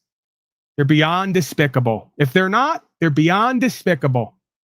Just beyond. Go ahead, Snafu creature. The world is yours. I was just watching the show. I thought it was interesting, you know, the optics we were watching. It seems to be the repetitive cycle.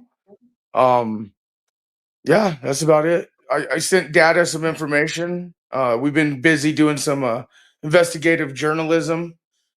Now, what I sent you is you can look at it personally. You don't have to bring it to public, but let's just say it's on a public platform, still activated. Here we go. Here we go. And I don't care if there's fucking kids or non-kids or whatever the fuck it is. There's certain people named Tariq, balls on chin, running around, opening his mouth. And again, the crew digs deep on the YouTube platform, and Data got an email. Just I got an interesting email? optics. Yeah, data got I'll look at it.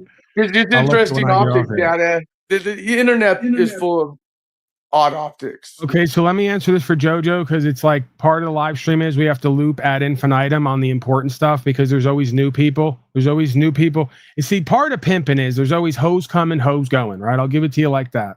Like one of I the got a African American gentlemen once said to me, Paulie, if you're gonna be involved in pimping, there's always hoes coming and hoes going. You know, so you got to put them up on game, right? That's the tongue-in-cheek version of what I do here. I'm not calling the audience hoes, but I got to make it a little bit, sort of, I don't know, triggering, I guess. It's part of my trigonometry. Part of how I think I'm clever here, I guess. Go ahead, Snafu. You're saying questions? I want to get to Jojo, because Jojo's asking, what do we do if we get called to court? No, I was curious. I was thinking, you know how we talked about using the system, certain tools, court case, to document certain optics. I'm almost tempted of because years ago I received the reconsideration motion, and it's kind of like what we just witnessed. They'll charge people, do all this shit, and then we'll give you your rights back or do this, but you got to get an attorney, you got to file the paperwork, you got to pay for this shit, Yeah, they want to And see I'm almost performance. tempted of seeing if on Slavia you and I talk private, but I'm almost tempted of live streaming, filing, get certain rights back, and seeing how that works. And using Why, you're saying you were convicted of a felony and they're claiming you can't? Yeah, I have been for years, and I could always get I could get them back, but it always costs money, this and that, blah blah.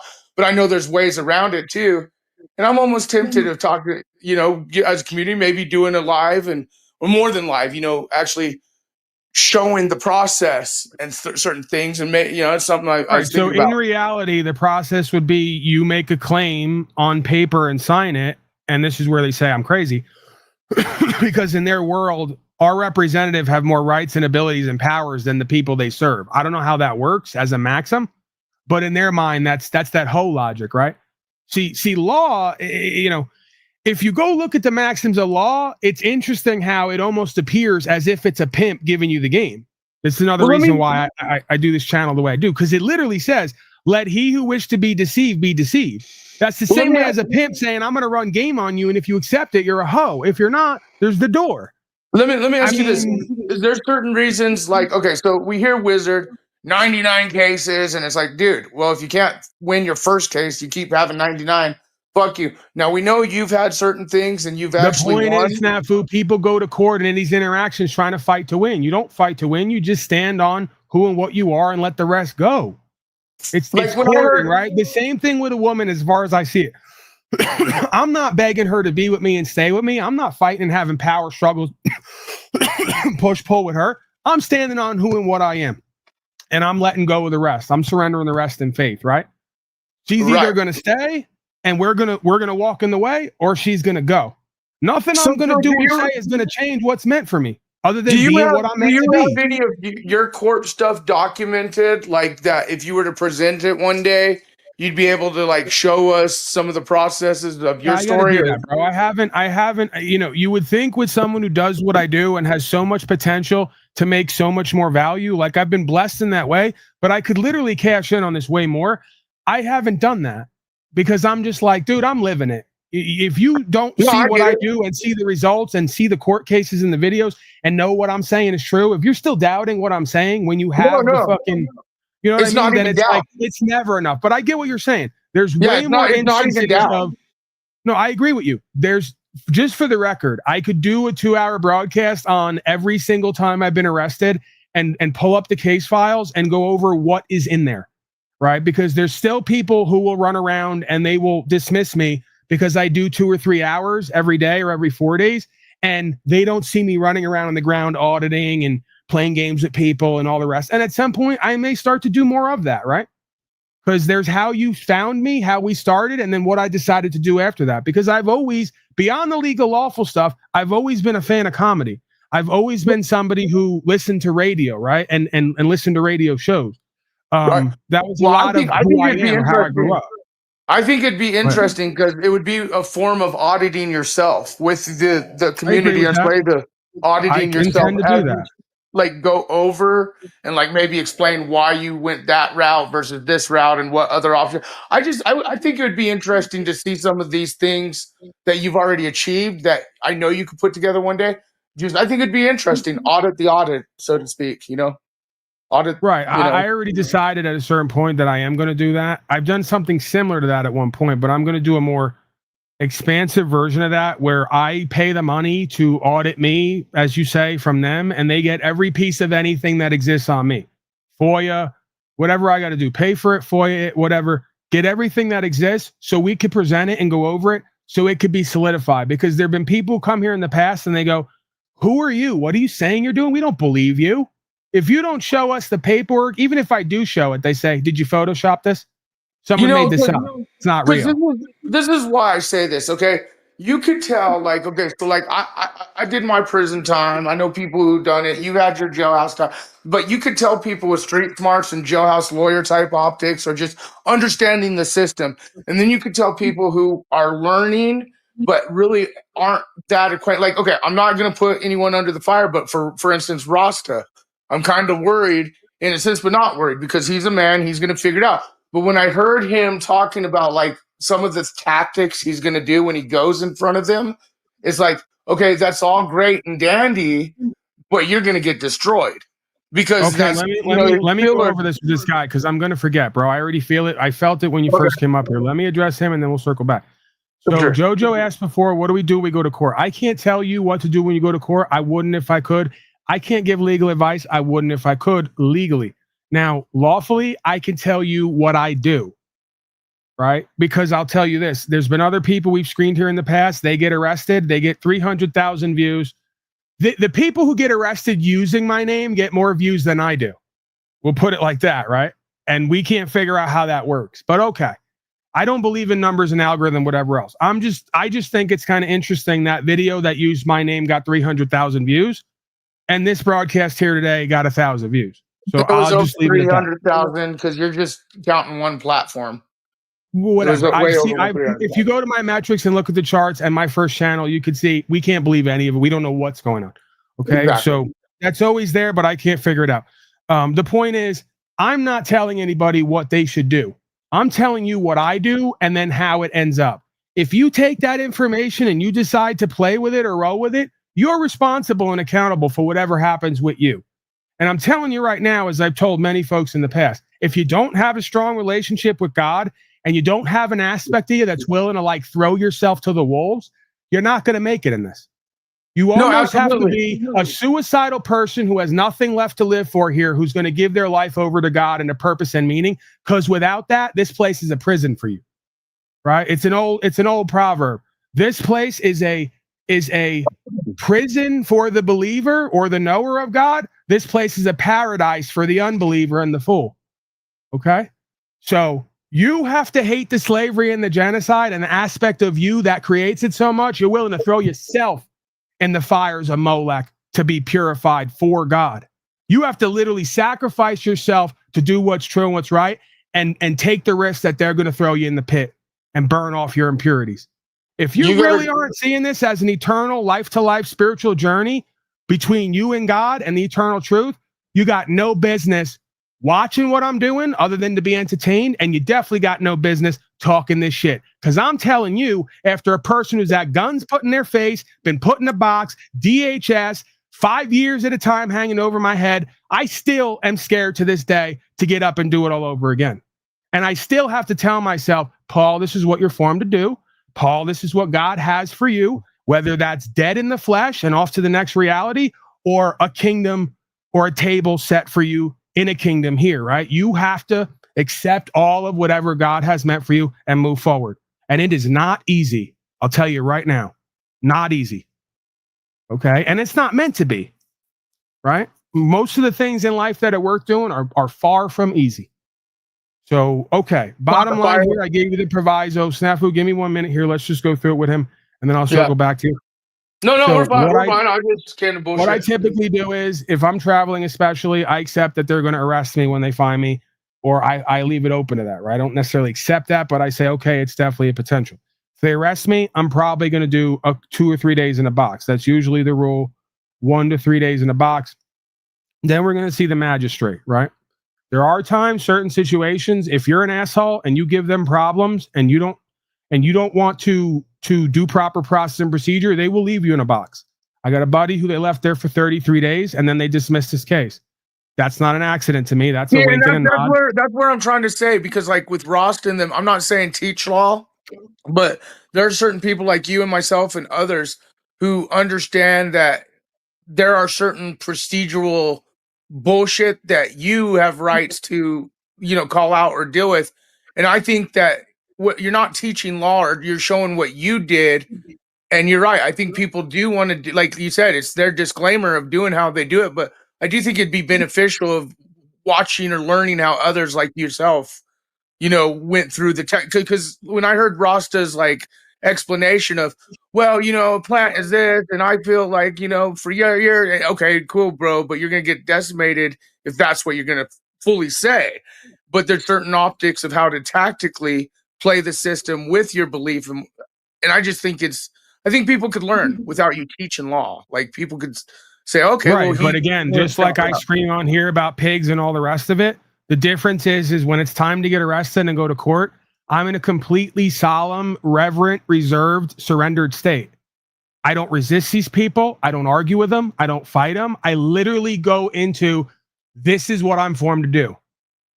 I have to be arrested to go to the box, to do courting, to get the results, to come out the other side. I am not vengeful and retributive. I'm not angry at these people. They are literally helping me to fulfill my position in life. Well, this is to me why a lot of folks don't win at court, because somehow, some way, they or the universe picks up on your energetic signature. And if your signature is one of vengeance and retribution and hate and anger toward them, like the Castro that day before he started crying, they're going to purify you with the fire of Molech. Funny you mentioned that. They're only going to give you safe passage if you have God in your heart. That's funny you mentioned that, because that's exactly what I was thinking about. I was thinking of how those cameras were already allowed in the courtroom, how they knew what they were doing, bro. Perfect crybaby shot. They knew what they were doing. Yeah, they said, we're going to take this fool shot, and his hubris and his hate-filled heart and his lies and deception, and we're going to put him on Front Street for everybody to see. And we're going to take his cause that he says he's front-running, and we're going to break it into 1,000 pieces in front of all the slaves. They haven't done it with me yet. I'm still waiting for the pieces for the board game. I don't even think the pieces for the board game have been finished yet. This is the point, bro. I love this game. They say because I yell and curse, I'm the least godly, while you got folks with fake teeth and fake eyes and fake everything smiling in your face and lying to you and selling you products who fail at court. We're back to another similar dynamic. The Christ of being in scripture was reviled by everybody, outcast by everybody. He would curse people, tell people he wasn't equally yoked. Go away from me, I never knew you. You're a slave to Babylon. But he had the truth and God in his heart.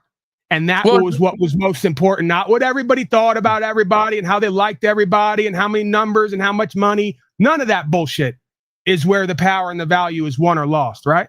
This is what the majority of slaves on here keep missing. In every situation. Well, I mean, you saw just recently where I had an opportunity to, so to speak, sell out, and I couldn't do it with Flow State. I stood to my ground on that one, and it's kind of like what you have to do all the time. I've seen you do it. I've seen you do with certain pogos where you've had the chance to come up, so to speak, but it really would be not something that I could see you wanting deep down. And that's why you didn't do it. It's not an option for me, man. I can't get in the room and sit in the room with people who are going to lie to my face, or more importantly, lie to the audience. I can't do it. They don't understand. I come from a criminal world of robbing people. If I'm going to rob you, I'm going to rob you. I'm not going to get on with a mic and a camera and lie in everybody's face to profiteer. I don't respect it. It's not to be respected. It's not to be accepted or tolerated. There's no honor in that. That's the respect that those dudes would never be able to touch. In fact, with me too, like, but that's my point, dude. I decided at a certain point, none of this behavior is really who and what I am. It's not for me. I'm just doing it because I believe that's what I'm supposed to do, because this is what I grew up on and around. And then there's a whole other reality that opened up. So if I'm going to move into that reality that has been amazing for me and others on all levels, I'm not turning back from that to hustle backward and go back to where I was playing games with you online and the legalities. I can't do it. Sorry, I have some fucking self-respect and integrity at this point. It wasn't always the way. At one point in my life, I'd have fucking lied to you 10 different ways to get whatever I wanted or needed out of you. And I told you ahead of time. You know, the Luciferian in me was active 24/7, 365 for whatever the fuck I wanted and needed. And I would tell you, I'm a scumbag. I do heroin. You better not leave anything around me or give me a way in, because I'm going to take what you have. And I'm not going to feel anything about it. And if you were caught slipping, I'm taking your change jar. Bro, I did it all at one point. Do you during feel my the addiction? pressure? I did it all. Do you So if feel I'm the going to come out of pressure? that addiction and turn away from everything in and of the world and try to walk this path of what's been in my heart the whole time, I'm not forsaking that. And who brought me to the dance to play with these clowns and their money and numbers? I got a seat at the table in heaven being prepared for me historically. I'm not even saying physical heaven. I'm saying the kingdom of heaven as above, so below, as within, so without, right? I'm not giving up that seat at the table to play these games with these clowns for momentary glory and comforts here. For what? Let me ask you this. Like, and usually it's funny because all these fucktards give me shit, but usually when I talk to Paul, we get more optics out of Paul than any of you fucktards. So let me ask you this, Paul. I'll give it all, bro. I'll give it all and then some. I got nothing to hide. Yeah, I tell on myself. They taught me that at NAAA. Tell on yourself, Paul. Because let me ask you this. Your mind's going to delight in your own mischief and lying to yourself and everybody else. So what in your mind right now, as we speak, while you're sitting in that chair, knowing what the future may hold, may not, what do you think in your case is the biggest thing that you not necessarily worry, but think is a trigger for a rewind in your spiritual journey? Because we all have temptation. Being here too much, playing with these losers and clowns on here too much, giving too much of my time, energy, attention, and day away, continuing to make my body sick and not healing, continuing to waste my time and not moving into getting the land that I need to get, that I was blessed by the people to have the value come through, you know, growing my own food, being self-sustainable, being truly the hero that God has chosen me to be for me, not for anybody else. Be my own hero and my own best friend and ally for once, instead of my own worst enemy in this realm. Right? That's my fear. If I don't continue to move into being my own best friend and my own best ally, whether they call me arrogant or not, I'm going to relapse and I'm going to fall back and I'm going to wind up in the same people, places, and things that I don't respect, right? That are undignified and purposeless and meaningless and valueless overall, right? So that's always in the front and the back of my mind. Is that more on the spiritual relapse, or both spiritual and physical, and just everything all I around? don't believe. Well, you never know, bro. The day you say you'll never go back is the day before you might go back. So talking about heroin and pills and shit like that, hopefully, faithfully, I'd never go back to that. You know, I've had a couple women cheat on me, you know, lie to me, play games with me, tug at my heart, you know, allow me to put myself through the ringer, and I haven't gone back to that shit. I've been to cells over and over again. You know, I've been pretty tested and challenged, and I've never once thought about going back to heroin and Xanax and pills and shit like that. You know, I've even cut back 80% of my reefer intake. So not only am I not going back to relapse pills and powder, I'm cutting back on the weed I use and the sugar. I don't eat sugar no more. No more sugar. No more coffee. I eat the same meal, you know, all day, every day. So disciplining myself, becoming somewhat militant while also surrendering and letting go at times, and being free and at peace to enjoy my life as well, right? But still maintaining that ability to do what's best for me and not poison my own well and my own journey. Because I've been an addict in many different ways. I've been a self-sabotager in many different ways. And I have not been as ambitious and motivated to use my talents and abilities and skills that God gave me to be prosperous and successful here. I spent the majority of my life fucking up my own life. Yeah, but you know, when I was doing the bit non-bit the other day, I was kind of being serious, you know, because I mean, with all jokes aside, okay, and I want to say the word militia is in legal term, not even militia, just community, whatever you want to call it. You've been talking about, you know, community, get together, blah blah. And with all jokes aside, I was doing the bit non-bit with people like Lou and others, because if they really were serious about wanting to create, so to speak, the things that you've talked about as a community, not Paul and Slave, but the things that we all claim and want, things would be more in motion than just this internet shit that, like you said, you see. So I get 100% what you're talking about, because we are getting closer to that go time. So I was kind of curious how you're talking. Yeah, man, that's the thing, right? And part of it might be build it and they will come. You know, I haven't really pushed this idea of I got land, come out, or let's get land, come out. I brought it up here and there, but I think most of us have fears. Most of us, rightly so, you know, we're worried about the trust issues. That's a big thing, man. To go from hundreds of years of programming of individualism while being like backloaded into collectivism, everybody having their own house, their own family, their own shit, their own this, and then being asked to potentially be brought together, to work together, to pool resources, to get land and then develop the land. It's pretty big, right? You got to have some balls and you got to have some resources that you'd be potentially willing to gamble, right? Most people don't have that kind of balls and that kind of coin. Let's just be real about it. I mean, and let's just be real. Like, the we ones look at who people do have like the balls in the coin are using it for all the wrong things. That's what's interesting to me. Well, I mean, they're not even in the game, dude. I look at channels like the Flow stuff. I mean, like I said, if real shit went down, I mean, I'm like not I said, talking about him, bro. He don't have any substantial value. Come on, bro. Don't stop bringing him up. No, I know Leave that. him All the these fuck channels. out of this. I'm Let me talking ask about you this. people hitting me up on my phone that got millions of dollars and don't know what the fuck to do because they don't want to take the risk. We're talking about slow I state. get it. The Who little Steve $3,000 Martins in it? that- Come the little on, Steve bro. Give me a Martins that- break. I get it. The little satanic Nike Steve Martins that suck on data, but then don't want to help data and then don't ever come back. He's just one example. Yeah, Jaguar Well, let me Right ask come you this. through here. You have Let me ask people you who this. aren't known in the public who are business people, got millions of dollars, hit me up from time to time, and they don't like what I got to tell them. They Let don't me like what ask I you got this. to tell them, and I'm not willing to alter my understanding of truth to pad their fucking ego and their feelers to get them to be spoon-fed, to take some baby steps to create something for all of us here with me. So let me ask you with this. me. Let me ask you this. I know you've been talking about, you know, Oregon or the well, you know, just dig well. Where do you see? I'm just curious. Like, are you like? Do you feel comfortable? Like, if the grid were to go down or the fucking power, like, because you've been showing and doing obviously what you're doing. Fuck all the haters. Fuck all the naysayers. Like, Bro, I'll are be good you no matter what. are you I'll be good comfortable no matter where what. you're at right now? Like, do you No, feel I'm not like you're comfortable. making progress? No, I'm not comfortable, and nobody would ever be comfortable in that situation. But I'll be good no matter what, because I have a mouthpiece on me, and it's connected to a heart, and I got feet that I can use if necessary, and hands, and I have a will if necessary. Again, you asked me what is one of my concerns. Keeping my body, my mind, my heart, everything together so I don't get my body sick again and be in so much pain. I still have the pains. Today was a bit rough, the last 2 days. But it seems it's getting better slowly but surely. So that's the main thing, right? I got to keep myself in good health while I'm in my quote unquote prime. So in the event that anything is needed from me, I'm able to carry out that task. Right? What have But you been listen, doing? at the end of the day, I was in my element. When I went to the tent, this is what's so interesting about life. I was more peaceful, like they say, Biggie, more money, more problems, right? This is truth to that. I was in a way more comfortable in a tent with 30K, just doing what I'm doing, you know, needing barely anything and having even nothing in front of my mind, right? Of like visions and whatever else. Just living day to day, taking care of the plants and animals, you know, doing my broadcast, door dashing part-time to meet the minimum of the bills and just living my life, you know?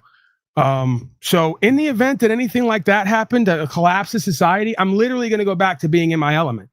I have no obligations or responsibilities other than the day-to-day stuff.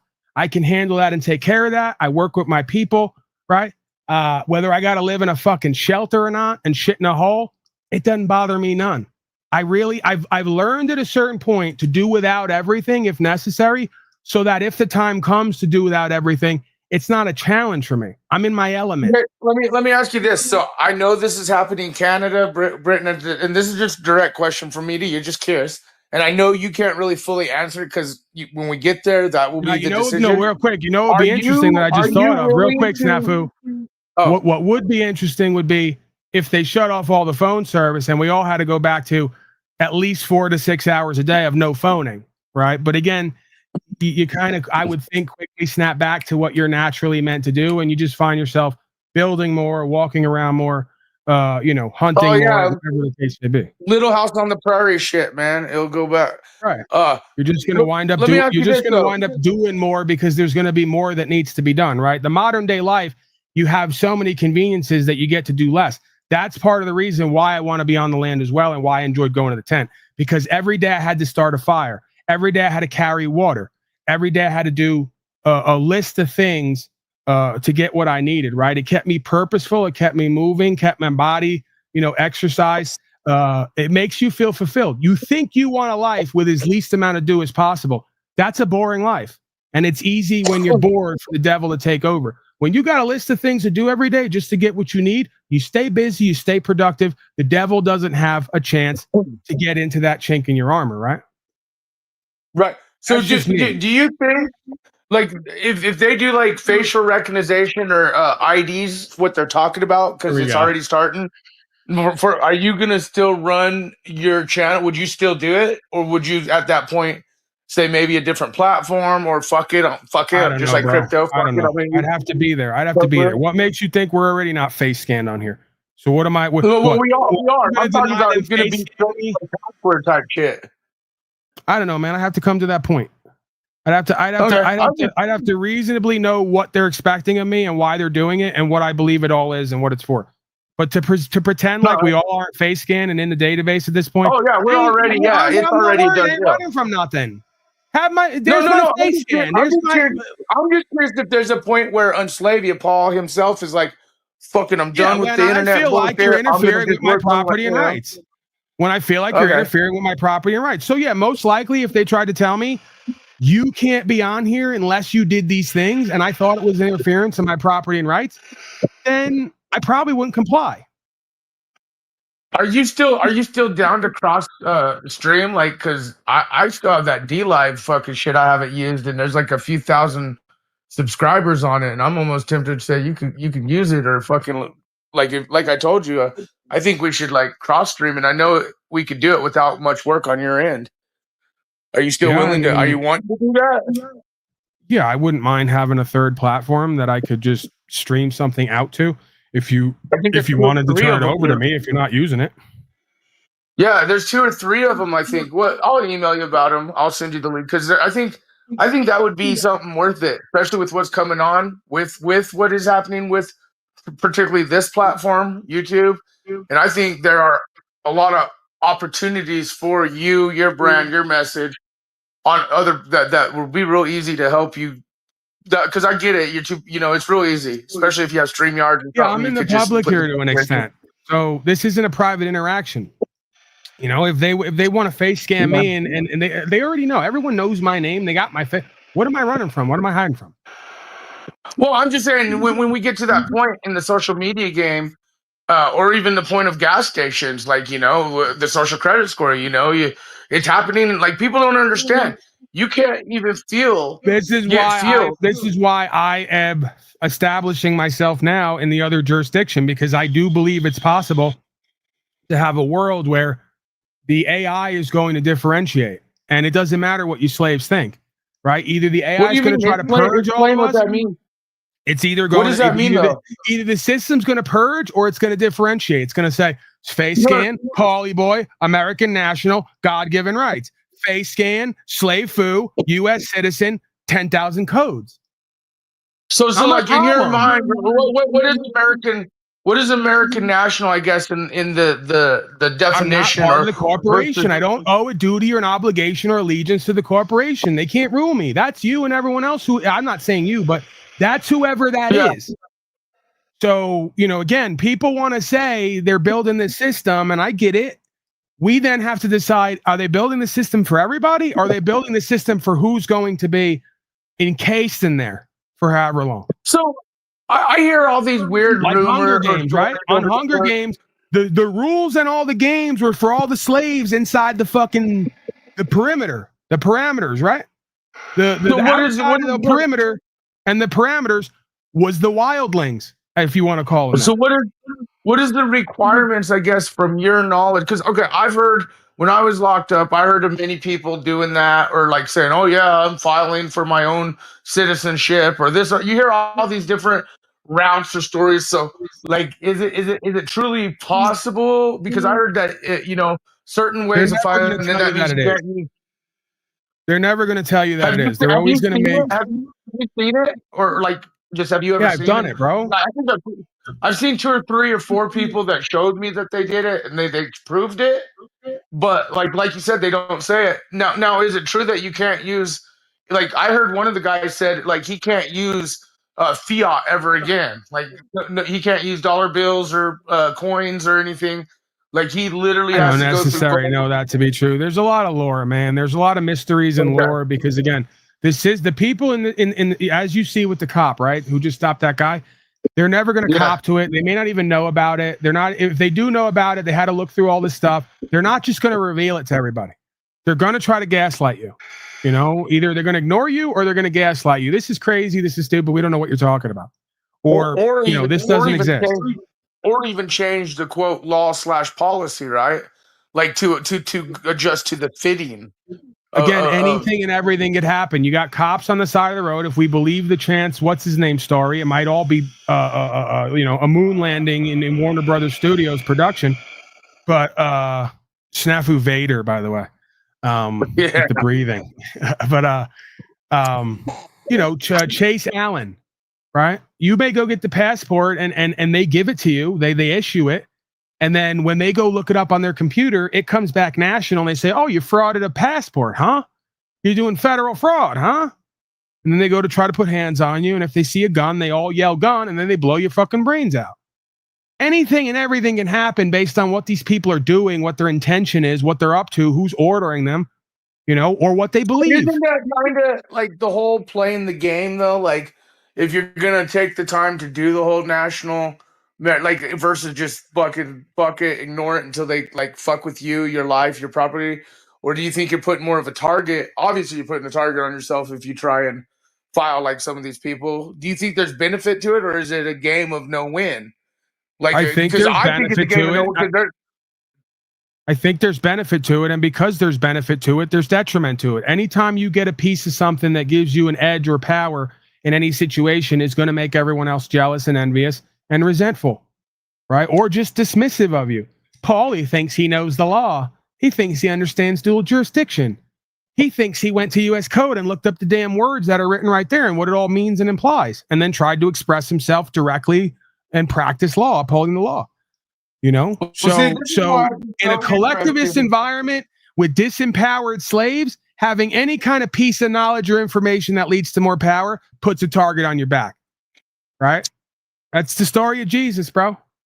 You know, I'm not saying I'm Jesus. I'm saying if Jesus is Jesus, we're all Jesus, based on what he said it was and what he showed, right? And what the story kind of implies. So, yeah, man, because there's power and value there truly, archetypally, eternally, and in the words and terms and definitions, you put a target on your back with all the jealous, envious, disempowered hater slaves who can't or won't do what you're doing. They could, but they won't because they're cowardly, right? So, of course, as we see, we've seen it on these panels. When you represent something that others won't do and be that they know they should, they got to attack it to dismiss it, right? Or to tear it down to get it out of the way. So, yeah, man, that's why you got to move a certain way, right? When you do this stuff, you got to move in a way where you almost make it impossible for them to hate you. You know, you got to move in a way so humble before the creational force that when you interact with these people, they have no choice the majority of time but to say, he's one of the good ones. He's trying to do his best out here. He's not causing us problems. And that's where I think it would be, it's not teaching law. That's why I think it'd be so cool, I guess. I don't even want to say cool, it would be the word beneficial for an audience, even myself, just to see the tactical, humble side of how you handled some of these situations and achieved. Bro, I've asked all these courts for videos. They don't have videos. They won't give me. They say they have transcripts, and then they want me to pay hundreds of dollars. Same thing. When did they start doing that? I know you're absolutely right. Because I don't know, bro. I'm doing these are all administrative corporate courts. They're not real common law courts of the United States as a nation. They're all fraudulent, you could argue. They're not taking video and audio. They're telling you can't record, and they make it difficult to get transcripts. Well, and another thing now is they're claiming like you can't like record the public hearings, like, you know, like, and it's like, well, it's nonsense. It's crazy, yeah. Public hearing, because they're more and more flipping the script. Everyone's private person and property they've deemed public because you've registered it all. The courts and all of the agents are privatizing their publicity, right?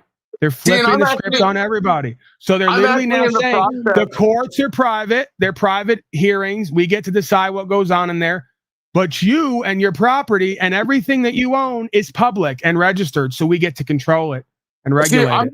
They're completely flipping the script on us, bro. It's corporate takeover city. It's true. It's true because, like, I would say 4 or 5 years back, you could file and you could get not only the video but the transcripts attached You to still it. can. They're just making it more difficult, I'm sure. I don't know about video and sound or whatever.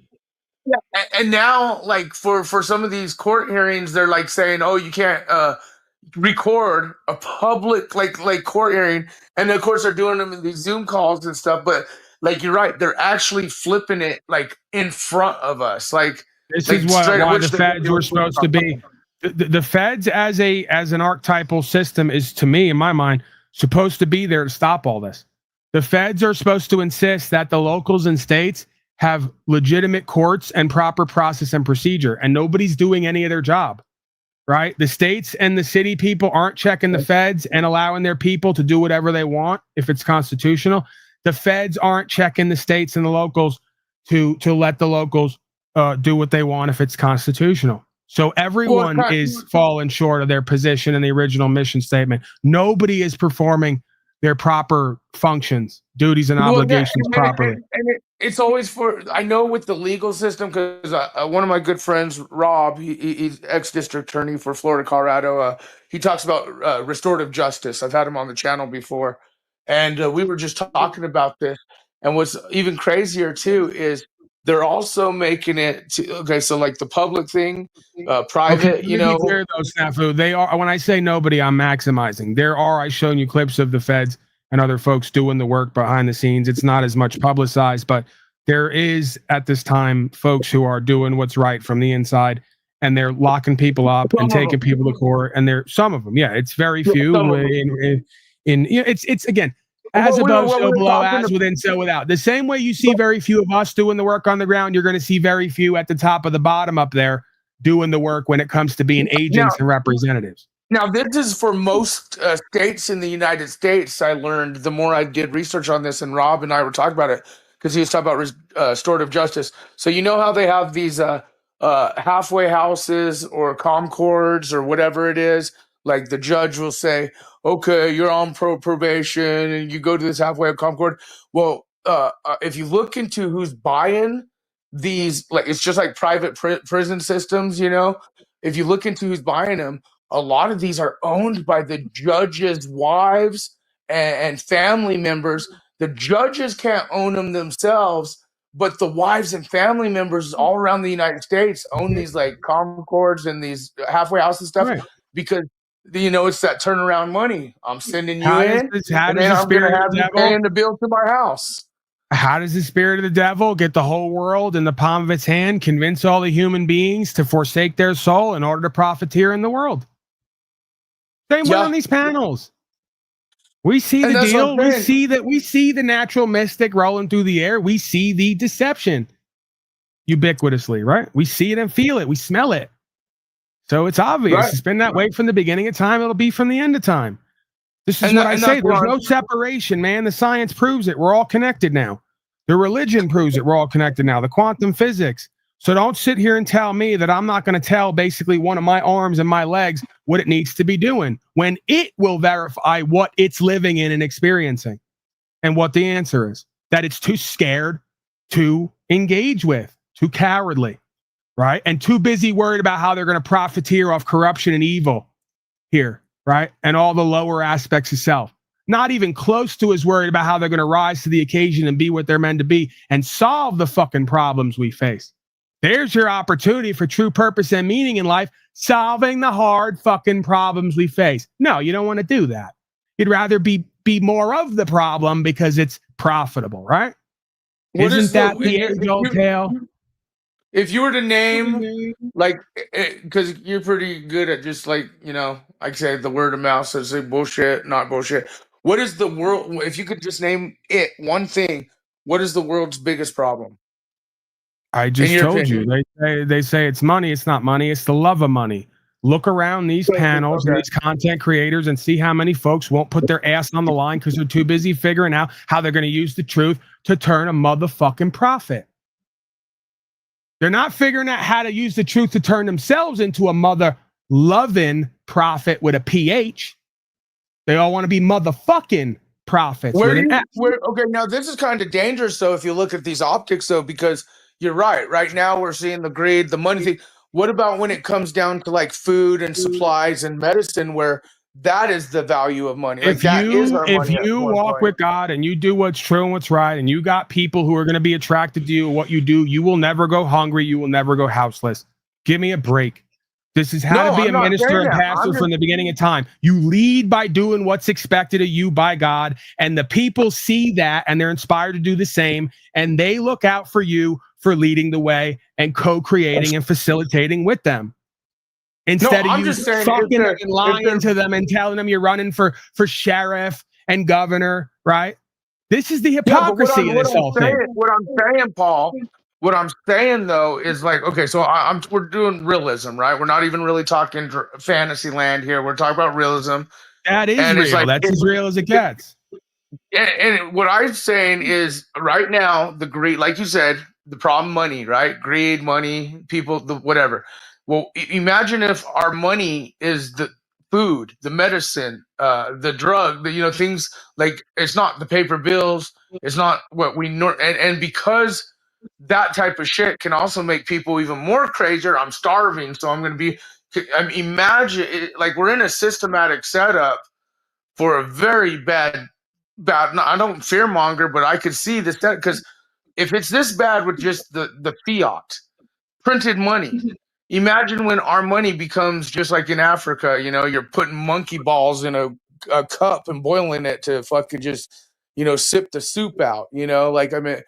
I don't even. Listen, I don't know what fear. Okay, fear. Got it. Well, is it not? But at some point, it's like, yeah, bro. That's why we have this time now to have an opportunity to tinfoil hat. Do you think that that's unlikely? No, it's not necessarily tinfoil hat. It's in the back of my mind, like it is everybody else. But how much are we going to live from that space completely, right? And poison the well. We don't need to. All we need to do is do the next right thing. And the next right thing is to get out of the cities, to go back to nature, to become what our ancestors were, which was peasants and farmers, and stop fucking chasing validation and excess from a corrupt corporatized system.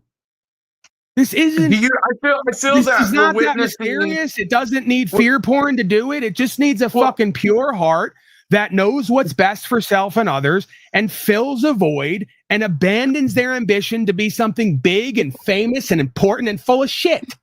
Well, it's not even like when we mentioned there are some people out there doing the good. I think about like when you talked about the driver's license shit in Denver and then the laws changing, people like O'Shea and others out there, you and many others talk about, and then the change.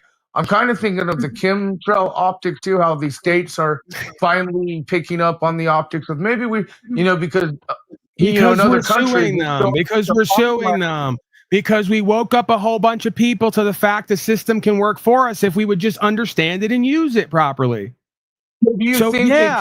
Turns out the all-powerful devil in the room is a punk-ass bitch who can't even stand on business when it's confronted with one motherfucker walking with the eternal truth of God. It's the same story from back to middle school. All the biggest mouth people were the biggest and the hardest when it came time to show up weren't fucking there in the same capacity they were when they thought they were insulated and there was no consequence. Okay, so like most average Christians or people believers or in general, like would say this is Satan's world, Lucifer's world. This is, it's the Satan's world because God's people are doing nothing. Well, no. Well, do you feel like some people, but then we witnessed the car change and we witnessed the chemtrail. Do you think it's always going to be that some people, few people? Do you think there's an opportunity? Or is it just like you're asking me what I think? We never got to JoJo. I knew talking to you. I'm not mad at you. I get frustrated at what it becomes. You're asking me what I think. This is past think and belief. It's what I know or what I'm doing and what the experience is or was and will be. That's fair. So the experience is unequivocally we, united with God's truth, moving forward in action and doing the next right thing, are as close to untouchable as possible. And all you could do is kill our body and send us off to an eternal lifetime of the whatever, whenever. Okay? So once we stop bodily identifying, then we stop identifying with the state. Then we stop identifying with the country, the corporation. Then we stop identifying with all this crap. And you know what we start identifying with? The eternal truth of I am that am. And that is the closest thing to untouchable that you're going to get under the law. And it's the one thing they tried to tell everybody not to do and be. Because you're crazy and it's scary and something's going to happen. Yeah, you're finally going to be free. And then you're going to have the obligation to be fully responsible and accountable, which you're shook to death about. That's why you continue to accept your less for yourselves and everybody else, because you don't want to be fully real and accountable and responsible. Just like these panels. It's the same shit's reflected on these panels. Motherfuckers don't want to be real, and they don't want to have to be accountable and responsible and cop to what they've done and not do. And then therefore what they've been serving and being a part of creating. Let me put someone on blast real quick because we talk about community here. Come on, RCA.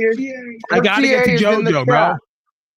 Okay, well, I think RCA should come up here. I got some questions for him, and I think RCA can come up. I don't want to do too much of this. I like RCA.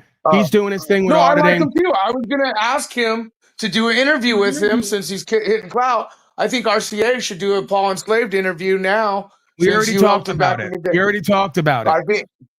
I think RCA should come. He already asked me. I told him yes. We haven't done it yet. At some point, if it's meant to be, we will. If not, whatever. No love lost. I'm just calling it out because I see him in chat. He disappeared. Now he's back. The cat's already out of the bag. I've already ran my mouth for 1,000 days straight. I've already uploaded, just like the other side does with their mind and heart control program. I already uploaded a couple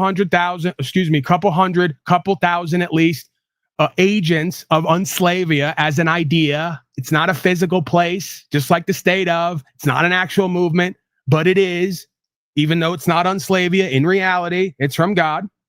Okay? So it's already, Pandora's out of the box. Everybody knows. They've all seen it. They know there's power and value there. Select few are going to do it. They're going to generate results, and we're going to see where it goes from there. Okay? And you're going to probably see at some point the predatory class double and triple down, because they're not going to let go of their power control structure that easily. Okay? So at a certain point, we're getting on the radar. We're having some clout. They know our name and what we're up to. We get safe passage. They give us some results. When it starts to become more and more pervasive and ubiquitous, we're going to have to shake some stuff up. And again, that's why we have economic collapse on the horizon, digitized currency, tokenization, and all the rest of it. It'll be another attempt to try to subvert the movement and consciousness and awareness to a Holy Spirit, right? HOLY or WHOLLY, right? A more whole beingness. See, they want to infractuate us and break us down, right? And pigeonhole us and compartmentalize us.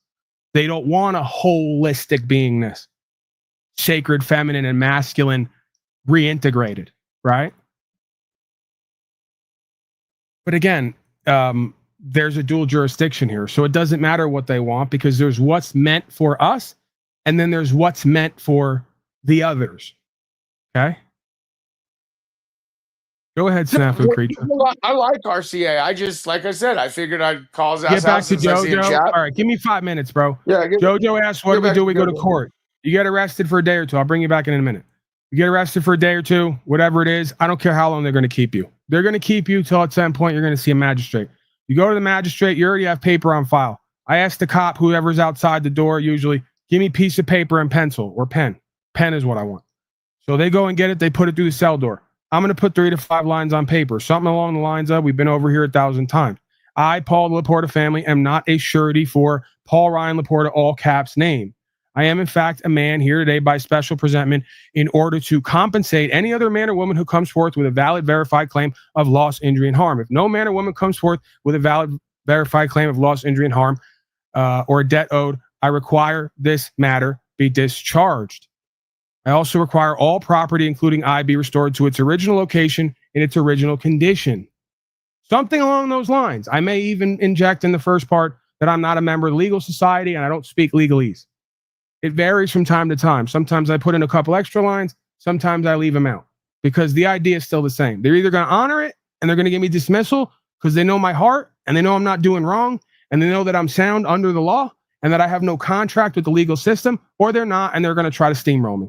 So far, I'm, whatever it is, 5 for 5, 6 for 6 over the past 5 or so years. Yeah, and again, before I did all that, I also put paperwork in to all the relevant parties, United States Corporation, municipalities, different, just got it on record a whole bunch of different ways that I am not a United States citizen as defined in U.S. Code. If anything, if you wanted to consider me something, you might be able to consider me an American national, but I don't even like that. I prefer a man under God, subject to the laws of nature or God's law. And those are indwelling, written on my heart, or located locally in my conscience, wherever you believe that is on me, right? That's where that comes from. That's where it resides. That's where it's located. So I use that to govern myself. That would make all other attempts to govern me externally superfluous, more than what's necessary. God put a conscience in me for a reason, and know right from wrong, and to not cause loss, injury, and harm, and to pay all my debts when I borrow money. Simple as pie. Doesn't have to get any more complicated than that. They want to complicate the shit out of it because they want control over you and your resources and property and your movement. So yeah, man, we're going to have to simplify the shit out of this. We're going to have to get some fucking balls. We're going to have to practice courage. We're going to have to be forged in the fire of Molech. We're going to have to surrender in faith, while not complying and cooperating. And that's how the change happens. Again, we all went to 8th grade when they told us about Gandhi. They did the one class where they told us about all the activists and great people in history and what their walk is. Their walk is pain and suffering and tests and challenge. And first they mock you, and then they project onto you, and then they lie about you, and then you fight them, and then you win. And then you go down in history as the badass motherfucker who did what everyone else said was impossible. You all got that speech, didn't you? Or did we all not go to the same public school system with the same criteria? Right. But it didn't sink in. Right. I was one of the few in that class who that hit home with me. Right. And it started to work on me over the years. I really started to take it seriously. Everyone else just kind of checked out, it seemed.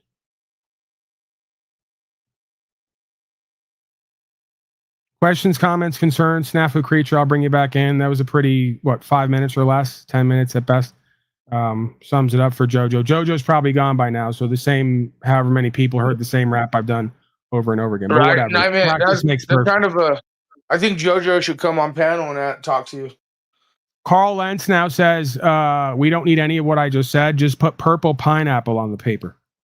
So, as we descend into a living hell, and this becomes just an open circus here, or an open air prison, folks who've inspired me to start practicing law and upholding the law tell me, we don't need any of that purple pineapple. Okay. And then as ridiculous as I am, because I enjoy trolling, I go, you know what? The next time I get arrested, I might just stick to purple pineapple just to see what happens.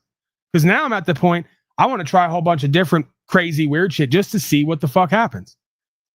What about like what if I mango just get what about arrested and mango? don't say anything? Like I never say anything. You pull me over, you stop me, and I just never say anything from beginning till the end. Like, can you actually convict me on that? I'm kind of curious. So I figured just because you're black and all, the grape. I figured the grape was what you'd go for first. Right. All right, give me some final words, Snafu. That's retarded. Marcus V said that's retarded. Final words. I think Data needs to sue the new King of the Hill series for likeness. You definitely look like Bobby Hill. I think I'm thinking of how we could benefit and take advantage of fucktards, pogos out there. So y'all, I think we should start writing King of the Hill writers. I think Daddy and Bobby, we need to get some pictures side by side on Slavians and say the likeness is too much. I mean, if I had to do the bobblehead legalities, there's a fucking cartoon, King of the Hill, the new series go up. Sue them. Take their money for data. Build your community. So that's all I got to say, man. Snafu. Yeah. No, actually, good stuff, man. Good stuff. And like I said, I would personally, real talk, like to see in the future, if you ever do get time, breakdowns of some of your cases, not for you to teach law or anything, just to see, okay, this is what this motherfucker did. Because I mean, I've been there. I've been locked up. I hear the dude sitting at the table, playing cards or chess, telling you all day long, this is what you did. Go talk to homeboy, fill this out. You know how they get, So it is interesting seeing how others work the system to try and achieve the freedoms and rights that are hit. Yeah, you're just bringing rights and freedoms to the system. The system's going to recognize it or they're not. But you're never going to know if you can win until you try, right? And that's the majority of what people are not doing. The hardest part about anything is really trying and giving it your all. It's not all the extra shit you think you don't know what you're scared about. It's getting it in your mind and in your heart. This is what you're doing, and you're going to commit and do it till the end, no matter what, right? That's the hardest part. Once you get that out of the way, the rest is just filling in the blanks.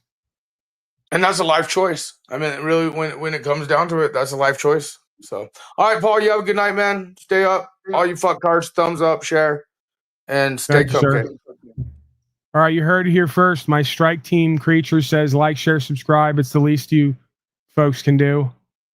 You know, Daddy's here. I give everything that I am, my time, energy, and attention, my love. I know it's not the love you're used to, or maybe it is actually. What am I thinking?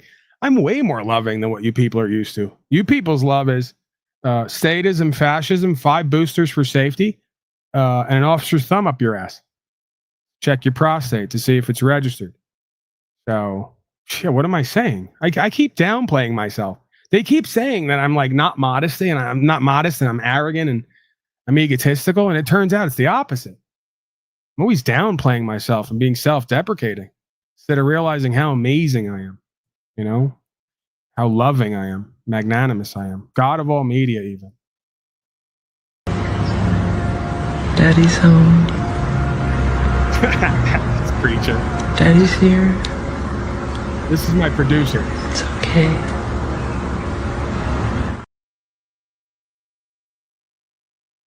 One of the best producers I've ever had. Let me just say that. He reminds me. Daddy's here. Daddy's amazing. Don't give up on yourself and the truth. Don't give up on the people. This is needed. Some of what I do here is needed. All the rest is complete bullshit and nonsense. Something should probably be done about it, actually, come to think of it. Forms filled out, codes written up if necessary, actions taken. So yeah, if that's the case, get on that. All right, I think I'm out of here. Blessings to contributors and supporters. Blessings to all, okay? The best way to contribute and support to me or what I do is to be the change, right? Stop being such a pathetic, weak-ass slave. But other than that, I think we're good to go. Back who knows when, if nothing else, every 4 days or so. I'm trying to hold to that, stick to that, regardless of how I feel. And if I'm feeling, above board, up to the weather, how does that phrase go? Under the weather? Is there such a thing as up to the weather? I guess I made that up. Whatever. If I'm feeling over the weather, then I'll do some broadcasts here more frequently. But say goodnight to the bad guy, Paul, and affiliate on the way out. Ciao.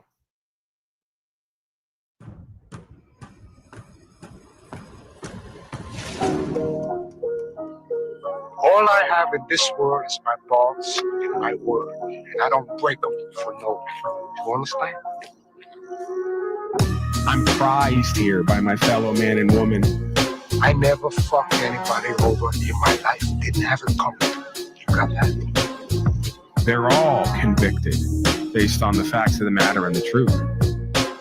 You want to go out with me? You say it. You don't? Then you make a move. You don't tell me who's standing for foundational values and principles and sacrificing at times to secure our inherent natural rights to leave. You leave and go somewhere where you suck up to people who run your life with statute, policy, and code and dictate to you. You get the fuck out. I'm a real American. One of these days, these slaves are going to wake up and realize United States Corporation and all these corporations are just glorified mafiosi. That's how mafiosi works. There's a hidden hand. There's folks at the top, and they use all the underlings who want a position of power to be seen and heard or want the benefits and privileges of being in the organization to front run and front man their behind-the-scenes operations. The majority of your political science majors are convicted by God as felonious and are somewhat predatory because they seek positions of false power to be looked at and seen and heard, don't actually provide any redeemable service or solution while they're getting paid profiteering. They're all working with lobbyists and corporations. They're all taking money behind the scenes. They're all supporting wars around the world. These slaves still can't figure out the whole reason of making a democratic political system is to convince the people that who they voted for is in office making decisions, while the same people who ran your life from the beginning of time do it behind their puppets. We don't have to lie to ourselves and ignore the corruption, the oppression, repression, depression. As a matter of fact, by facing it, we can move beyond it. The architects of political science and New World Order understand your brain chemistry, conscious and awareness, and thoughts, emotions, actions. They know how to mind and heart control you. But we're not going to talk about that. We're going to act like that doesn't exist because it's not convenient for our culting. See, right below the surface is of I love you, and the love bombing and the using is, Paul, you're a grifter, you're not credible, but somehow you are. When I have over and over again experiences that inspire others to change what they're doing to get results, that's actually moving the mainstream narrative. Literally, I and hundreds of others on the ground, including quote-unquote state nationals and others, are moving certain ideas forward by being the example, and we're pushing the narratives into the mainstream based on what we're doing on the ground, month by month, year by year. Who put this thing together? Me! That's who! Who do I trust? Me!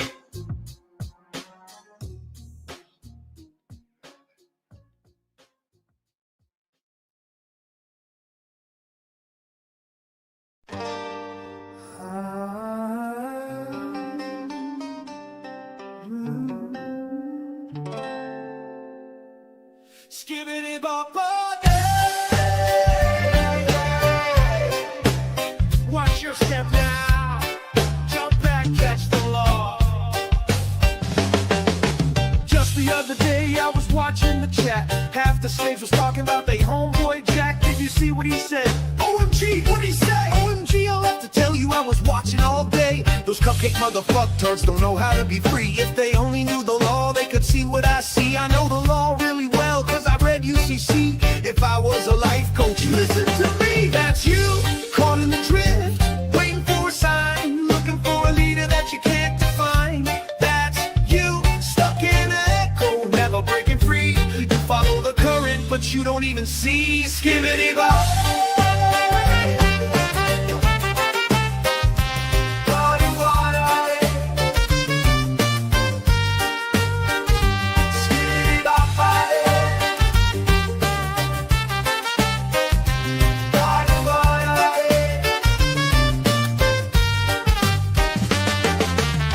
The other night, dude was talking real bold, dropping terms like sovereign and common law gold. Nah, bro, see, I got the docs right here. I just ain't filed yet. It's the wrong time of year. Trust me, I've studied it. I know what to do.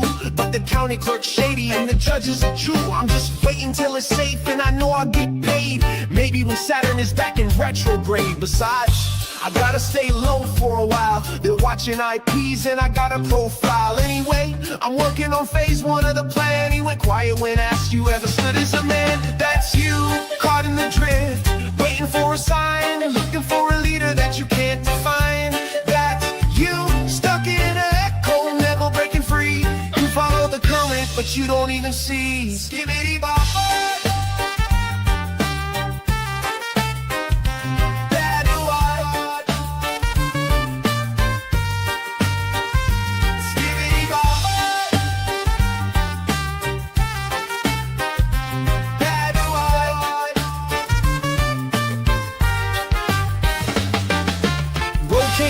Like he owned the place, typing all caps with the crooked face. Oh great, more soft sit clown shit here. Where's the tinfoil clowns and the flat earth queers? Let me guess, you don't pay taxes. You should be arrested, a criminal felon who didn't get his vaxes. I'm telling you, I know the law better than you. I read the USC, my lawyer knows what to do. What I want to know is, why are you free? That, and please tell me what you're offering me. He's a fed, he's a fraud, he's broke, he's a broke.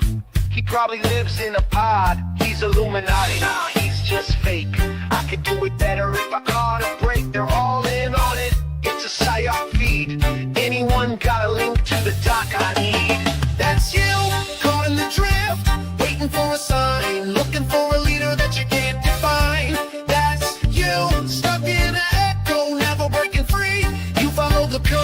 that you don't even see. Skibbity bop bop. Bad why. Skibbity bop bop. Bad why.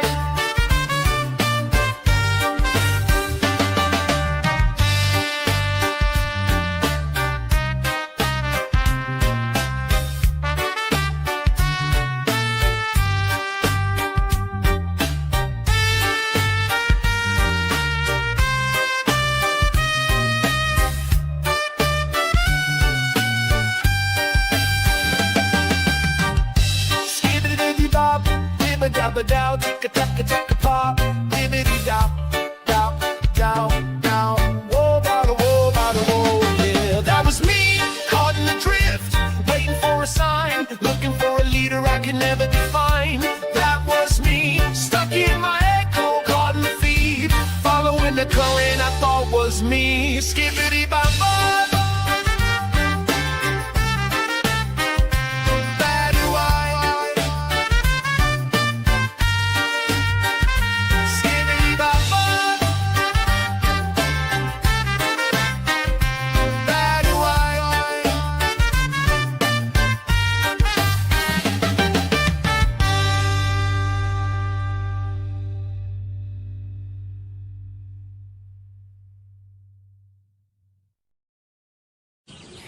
You can't treat him like any of the other niggas around here, because he ain't like any of the other niggas around here. You got it?